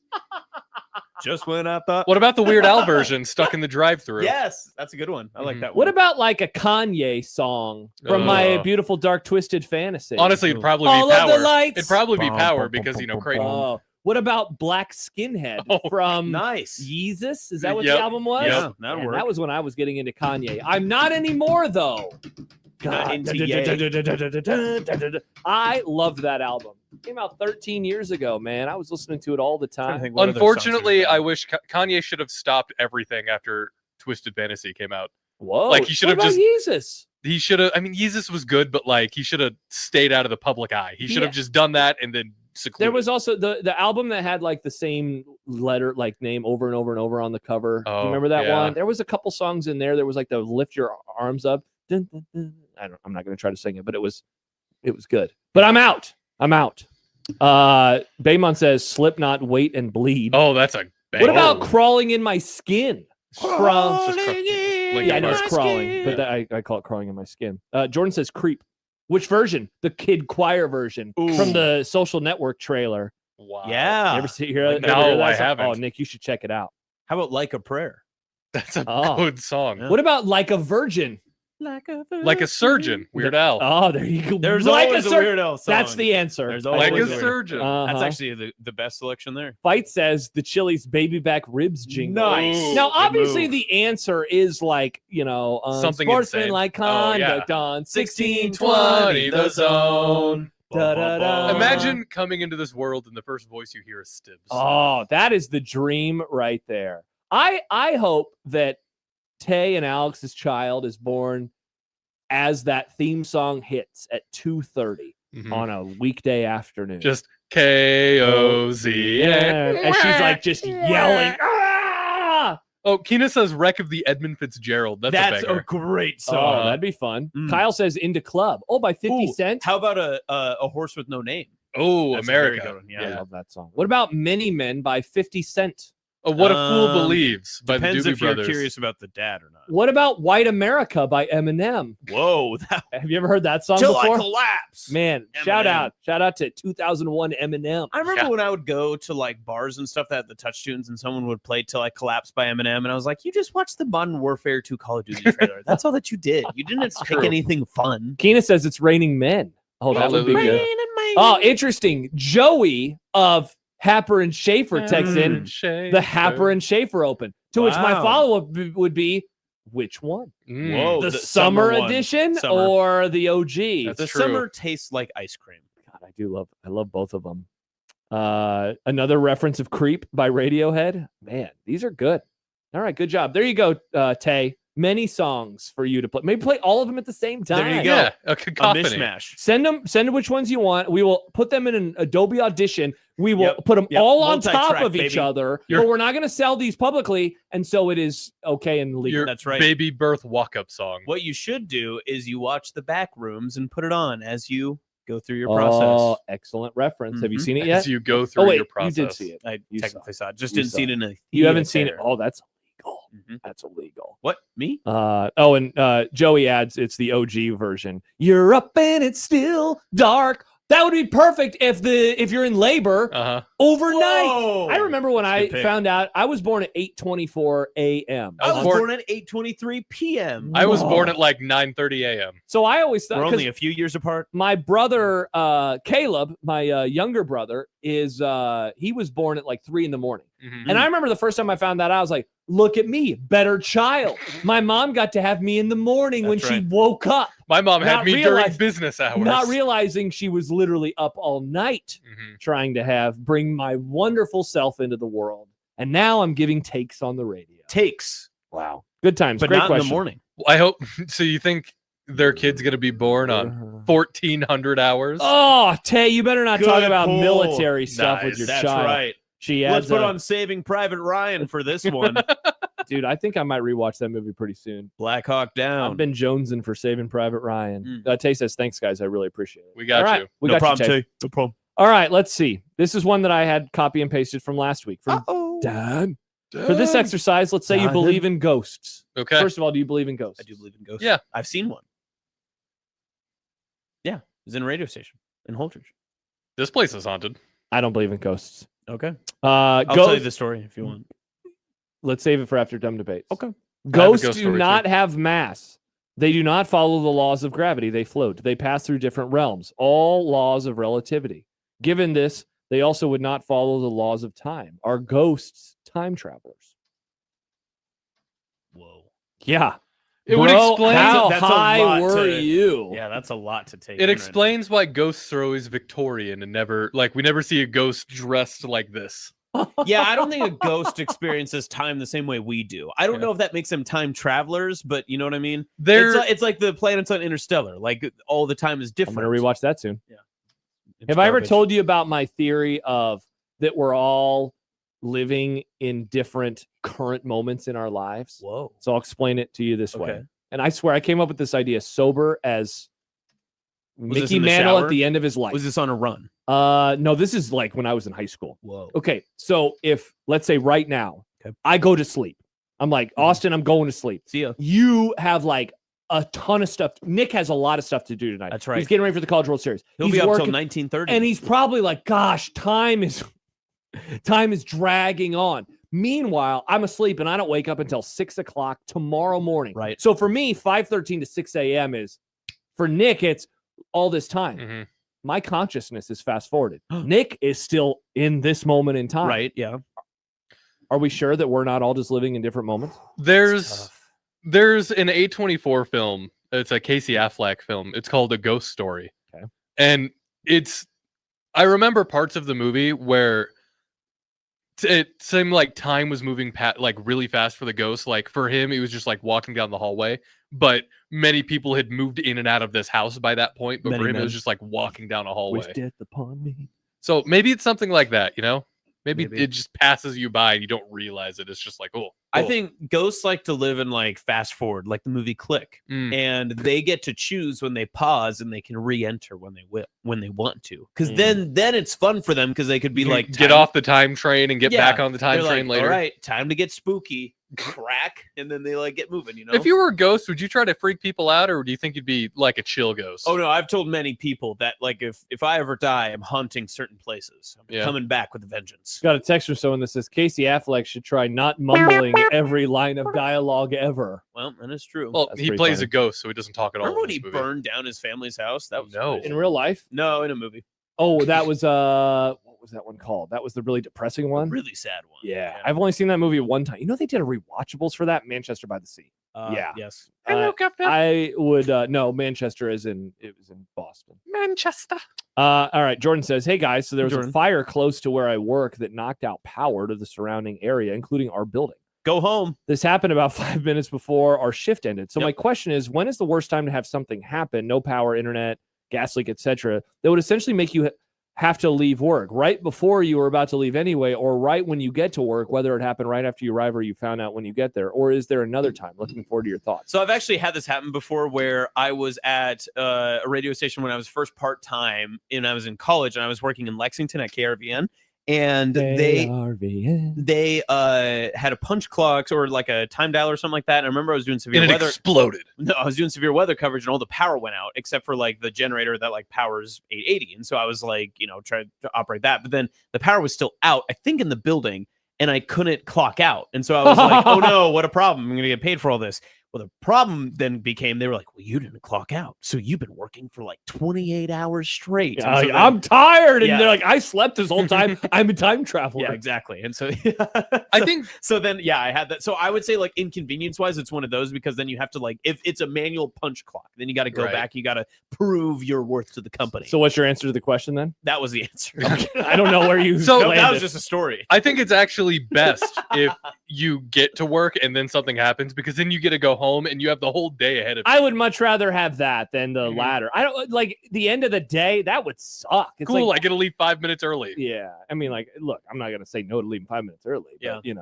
I'd be like, oh, this is a bummer. Right. But like, what about people who, have to work after me at 6? And it's like, oh, cool. I get my day off. Yeah, that is true. I'm Very really nice. jealous Yeah. of you. there. Except there are certain places where you don't want the power to be out. I mean, obviously that's most places, Hospital. but, like, hospital would be bad. Good take, Nick. Space station. We need power. Good at the take, hospital. Nick. Yeah, what if you're floating in outer space That would be gravity. forever? What's the worst way to die? Hashtag dumb debates.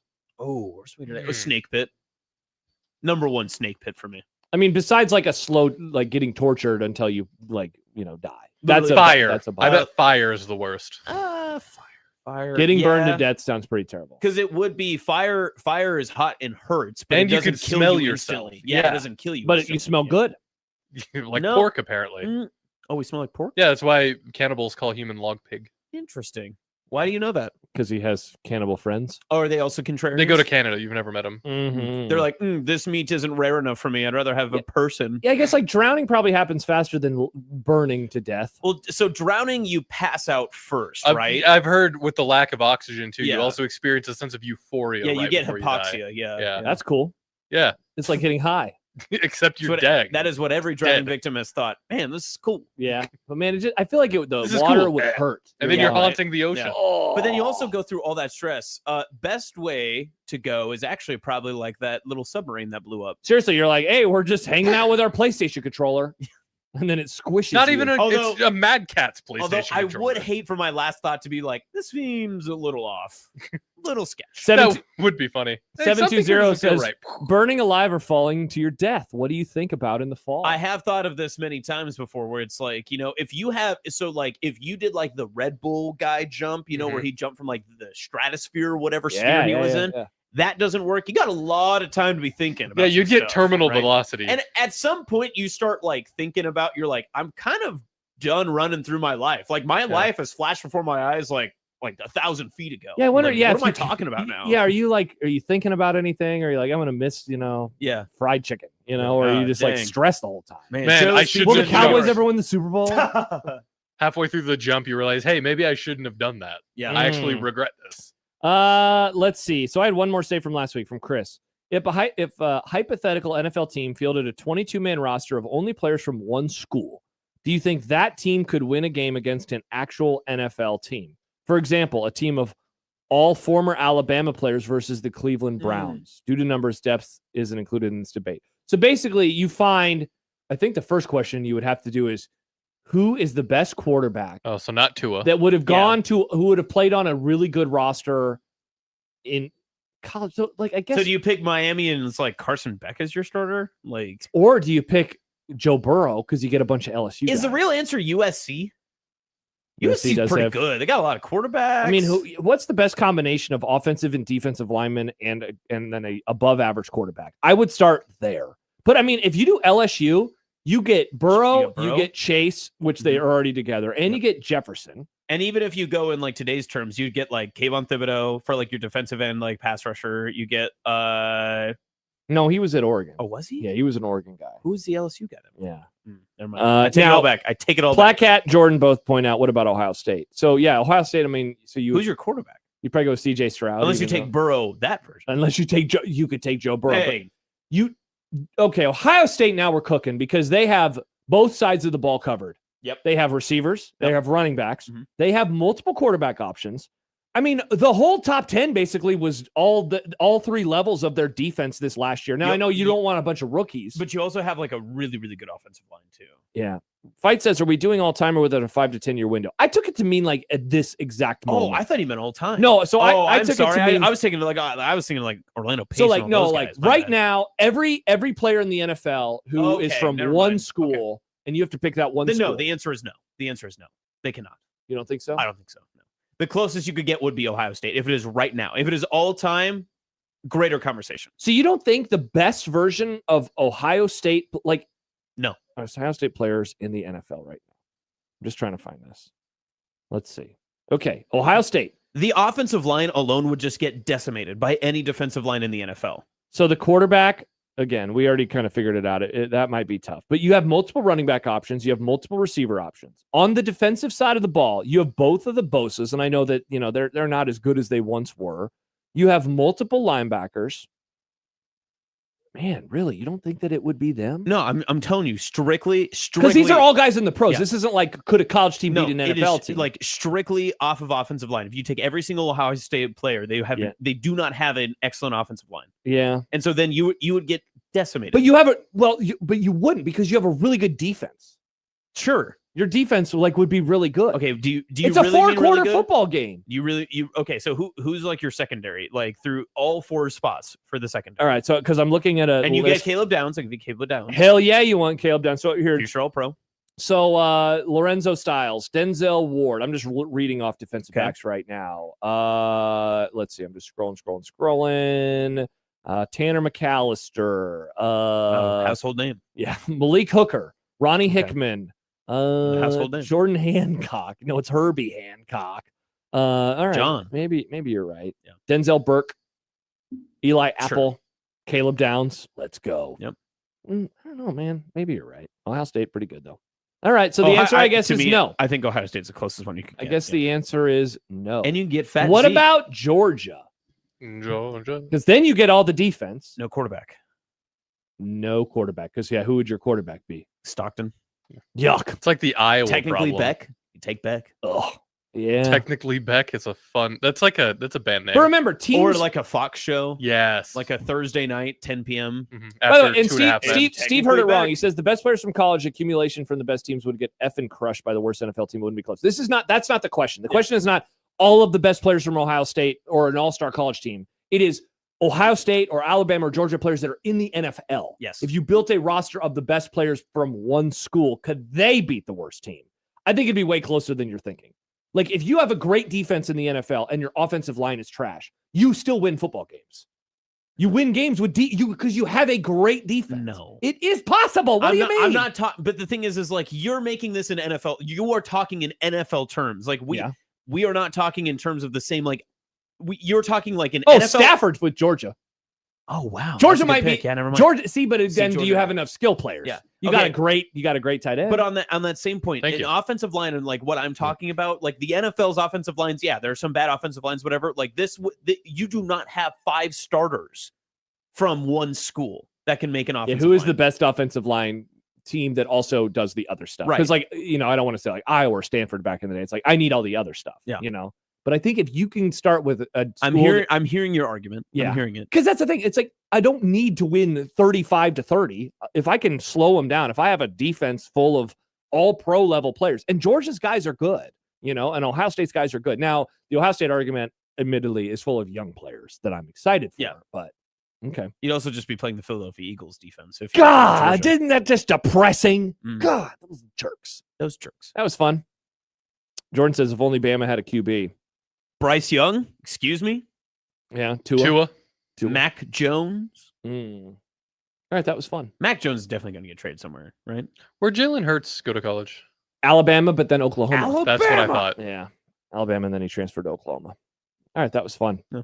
Wow, Georgia, Matt Stafford. How about that? That's the most heated I've been with you in a while. Yeah.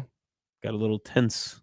That's all Aaron me. says, Matt Stafford, Bowers, your number 2 wide receiver. James Cook, your running back. All right, maybe it's And not. Lad McConkey. Maybe it's but you get Lad McConkey. That's pretty fun.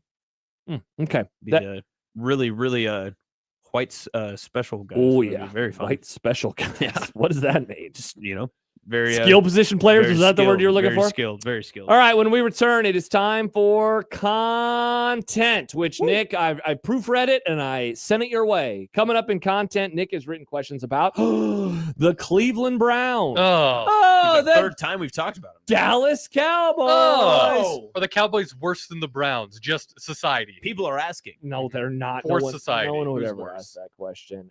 Let's see. The World Cup and the NBA Finals. Oh, there's no hockey questions in here, Nick. But I made the thumbnail about hockey. We have to Nick, talk about hockey. ask us a hockey question as well. You Okay. don't even tell us what it is beforehand.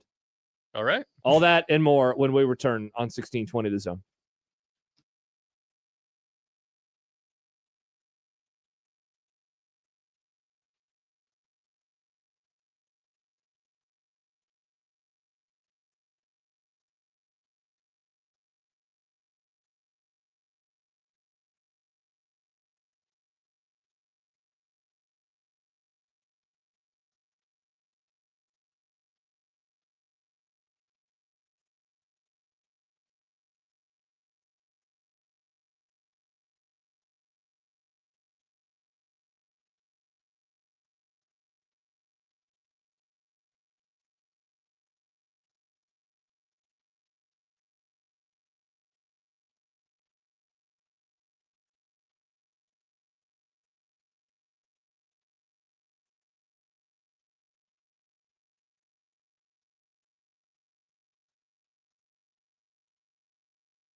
I made you some Unsportsmanlike. content.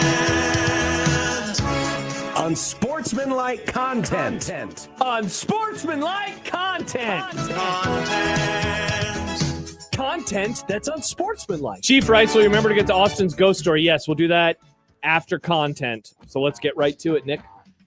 Cleveland Browns coach Todd Monken Honk, honk. on Tuesday said he is unlikely to name a starting quarterback between Deshaun Watson and Shedeur Sanders at the conclusion of mandatory minicamp on Thursday. Duh. Well, it's between a bad guy and a bad quarterback. Hey-oh! What? Yeah, it's funny that they didn't mention Dylan Gabriel in that because Tough look for Gabriel. Gabriel really does. Well, did you see when Verse got traded, they took Gabriel's number and he was like, I guess I don't have a jersey anymore. So I'm guessing Dylan Gabriel's no longer in the quarterback competition. Yeah. Why would you name, like, because I can't remember. Deshaun's not even practicing yet, right? Like, what a no. None of it That makes would be a sense. surprise if they did name a starting quarterback right now, Nick. It's a surprise that they still allowed Deshaun Watson to not only play for them, but they're happy about it. Bang. Bang. Dallas Cowboys head coach Brian Schottenheimer said he expects George Pickens to attend mandatory minicamp next week. Will he?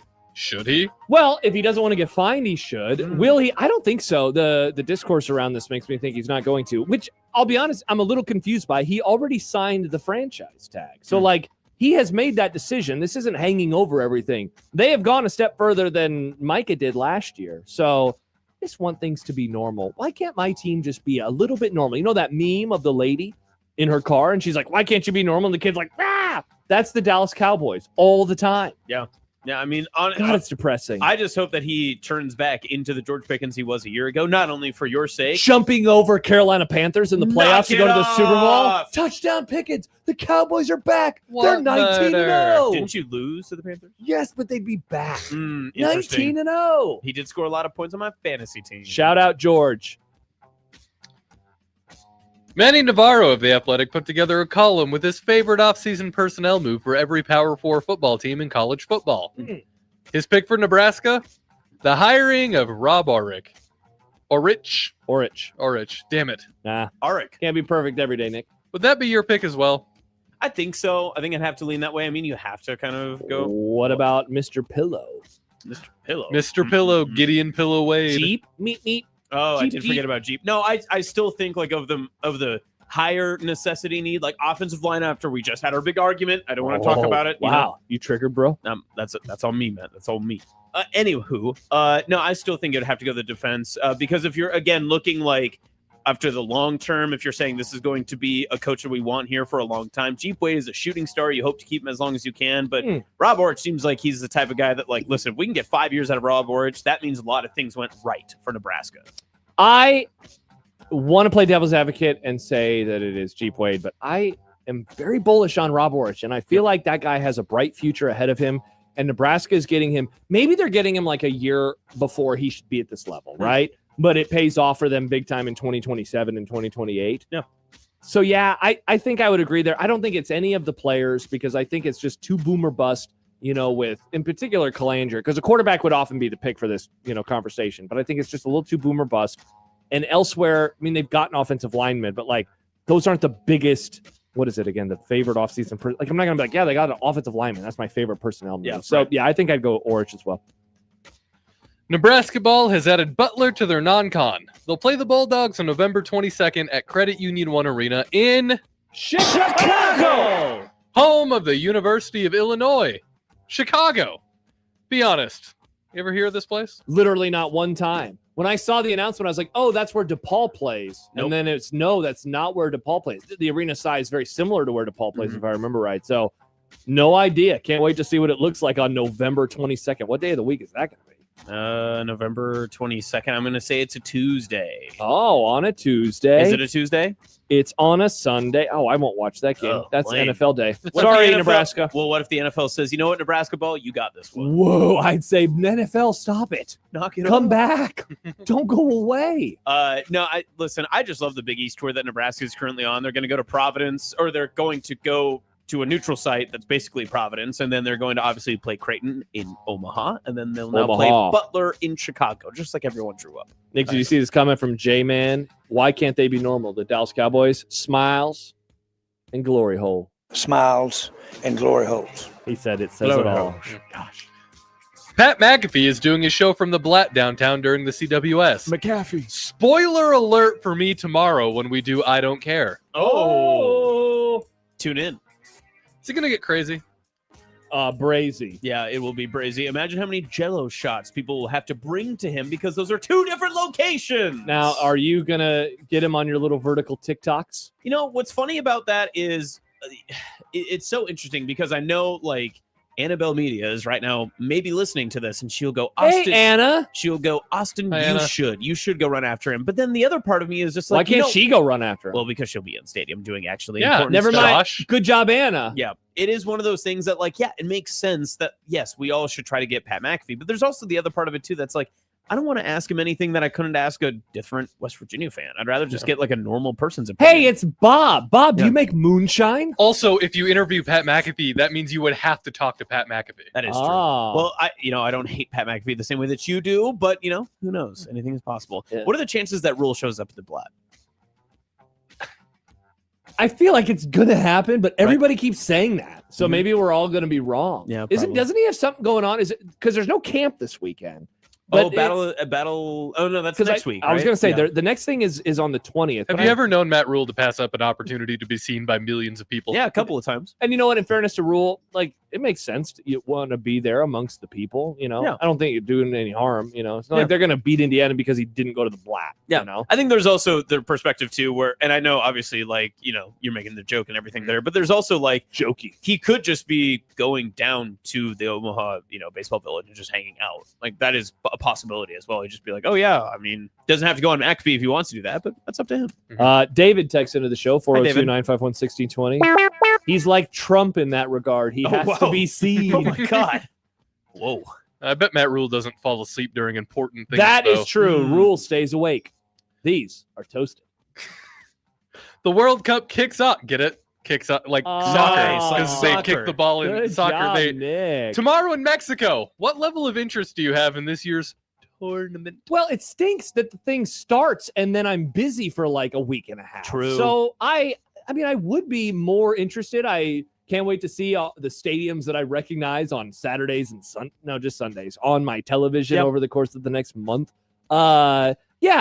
I want to see if America won't let us down on the pitch or if they will like they always do. You want America to be first. I would love it. America first, Josh. Famously, I would like to trade the 1970 national championship for Nebraska football for a World Cup championship that's for the big of you. United That's really States big of of you. America. Mhm. Yeah, I'll do that. Suck on that, 1970 Nebraska. I do like Jerry Taggy diving over the goal line. Not for me. Never happened. It's like that picture in Back to the Future. But if you trade that Earth team, Angel. what team will John talk about being his favorite team of all time when he was a baby? 71 is the team he likes. Now, No, should I trade the wow. 71 Dang team it. away? No, the Yeah. 71 Sorry. teams argued for the best of They all lost time. to the game of the century. Oopsies. Dang. 95 Nebraska, the true GOAT. Should The have won. true GOAT. People are saying, no, I always get in on the United States. I mean, when it was obviously like the hockey stuff that was going on, what was that called? Who remembers? The Four Nations? Hockey. Yeah, hockey, the World Cup. Was Yeah. that the Olympics? Well, Was it the Olympics? earlier No, this that year was was the the Four- Olympics. Yeah, but then the Four Nations, Four thing Nations was also last year. against See, Canada. I always get in on that stuff. So yeah, World Cup, USA, let's rock. You took Okay. America's side during the Four Nations face-off stuff? Yeah. Interesting. Mhm. Problematic. Why? Well, that was when all the talk of we're going to annex Canada was happening. That's why it was happening. Yeah, for hockey reasons, so we can take them. That's why.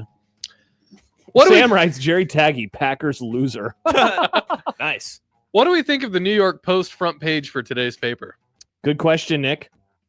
I think it's pretty good. Wow. So it's a wanted poster for Wemby where it says for crimes against the Knicks. And it's done in old-timey font and it has that like sepia color or khaki. Yeah. Wanted for crimes against the Knicks. Yeah, just read the whole thing, Nick, in that voice. Alias Wemby. Height 7'4". Nationality French. Ha! Charge flagrant foul. Reward NBA trophy. Even soft on crime DA Bragg would find him guilty. Pretty good. That was good. Give that a 9 You're out like of a 10. newsie. Thank you. Good job, Nick. I do like that. Yeah. I'm That was not a fun. Post fan, but I think that's pretty good. Oh, not a fan of the Post. Not a fan of the Post. So, you're a Daily Bugle guy? Oh, you know me I so love the well. Daily Bugle. You know me so well. 3 NBA Finals games have been played and they've been 3. decided by 15 total points. Game 4 is tonight. Pick it. What's happening at MSG? Listen, I'm very confident that I feel like the Knicks have a way to be able to get this. And when we were talking about it earlier, just with the either Knicks in 5 or Spurs in 6, I have picked Knicks in 6 from the beginning of this series. I still think that they're going to get this one. I would be shocked that they don't win one game in Madison Square Garden in the first 4. Man, that would be a tough look Right? for them. I think the Knicks are winning. Yeah. I think they'll bing bong. Do you remember a couple of years ago when the Suns made the NBA Finals and they ripped through the Western Finals and there was that Suns in 4? Yes, you remember the that's right. Suns in Yes, 4 yeah, guy? yep. I was thinking about that. By the way, Nick, before you get to your hockey question, Hockey. and then his ghost story, Sam writes, Nick at 2 p.m. I'm not a contrarian. Nick at 5:30. Rooting for America is problematic. Only in that one specific, because that's why it was happening. But you're rooting for him this tournament? I don't care about soccer. Sure. Okay, go America. USA. The Stanley Cup final. Nice. Good save. Is tied at 2 apiece between the Golden Knights and the not Hartford Whaler Carolina Panthers. Whoa. Not Panthers. Hurricanes. Either way. Can Carolina win their first Stanley Cup since 2005, the 2005-2006 season? Or will they let the Las Vegas Golden Knights win another Stanley Cup? Wait, you didn't want to ask us about last night's awesome game? You're looking forward already? Also, how was last night? Also, the Stanley Cup final is tied, by the way. Yeah. No, I said that. This has been a series full of high drama, and from what I'm told, because I've only seen like maybe 18 Hockey minutes. fans are loving this series. I'm happy for them. I've seen like 18 minutes of action, but I've been very thrilled through all of it. I get jealous of hockey fans at this time of year because it's always like, man, your sport does seem like it's a lot of fun and you really enjoy it. Yeah. I'm having a great time not watching, but I hope you're having a good time. After I got to a point last night, I told this to the guys off there, after doing College World Series stuff, where I was like, you know what, I just need to take a break. I popped open a Busch Light, whoa, and I threw on a Mad Men. It was the episode where they went to the ball and Sally walked in on Megan's mom hanging out with Roger, doing something to him. Good stuff. Nice. Mad Men. That's Excellent what the stuff. money is for. Oh, that's what the money is for. Great show. So, but the hockey seemed good. Yeah, hockey seemed good. All right, ghost story. Ghost. Can you tell it in a minute and a half? Yeah, we'll see how quickly we can do it. I was at the Holdridge radio station. It was my first full-time job that I ever had outside of college. I had to start doing the mornings. So I was driving from Kearney to Holdridge, and I got there, about 5:30 in the morning. I'd walk up the steps, unlock the door, and as you looked through the front door, you could see where the old studio was. I replaced someone who had recently passed away. R.I.P. And so as I was walking up in one of my first weeks there, I could hear static of a radio station coming from that main studio room. I was like, oh, that's creepy. Then I look through and I see what looks like the silhouette of a guy wearing a purple polo and a red Husker pullover windbreaker. And I was like, oh, somebody's here. I walk around and there's like a wall that divides between the studio windows and also into the studio. And as I walk by, I'm looking through the window, seeing this guy, the radio static, all that stuff. I walk through, he's gone. When I go to the other side, I walk in and there's an old sportscast playing of his that is on the radio that is over like the studio, not airwaves, but they're in there. And then I did end up seeing him again. His wife, I should say his widow, was working at the radio station. And I said, hey, I saw this morning, whatever. And I was like, just really freaked me out. And she goes, well, that's what he would wear to broadcast when he went to call games. Whoa. There you go. Ghost Did I do story, that in an Austin. appropriate amount of time? Yeah, that was you sick. did it in under a minute and a half. Perfect. Good job by you. Wow. That's creepy. You're That welcome. is- I like ghost stories. No that problem. is wild. Shout out Randy Isler. Shout out and RIP. R.I.P. Randy. When we return, we will discuss the food that we were having for dinner. Yeah. We'll do that next Yep. on 1620 The Zone.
When you knock us down, we're going to get up. And on the way up, we're going to bite a kneecap off. Crust is good on your pizza, not your ass. I will eat your ass first. He's tough as a Woolworth steak. And then it's going to take 2 more shots to knock us down.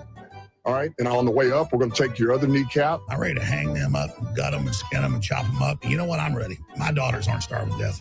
I'll eat my neighbors. And we're going to get up, and then it's going to take 3 shots to get us down. And when we do, we're going to take another hunk out of you. Cliff, what are you going to take away as your best memory from playing basketball at Boston College?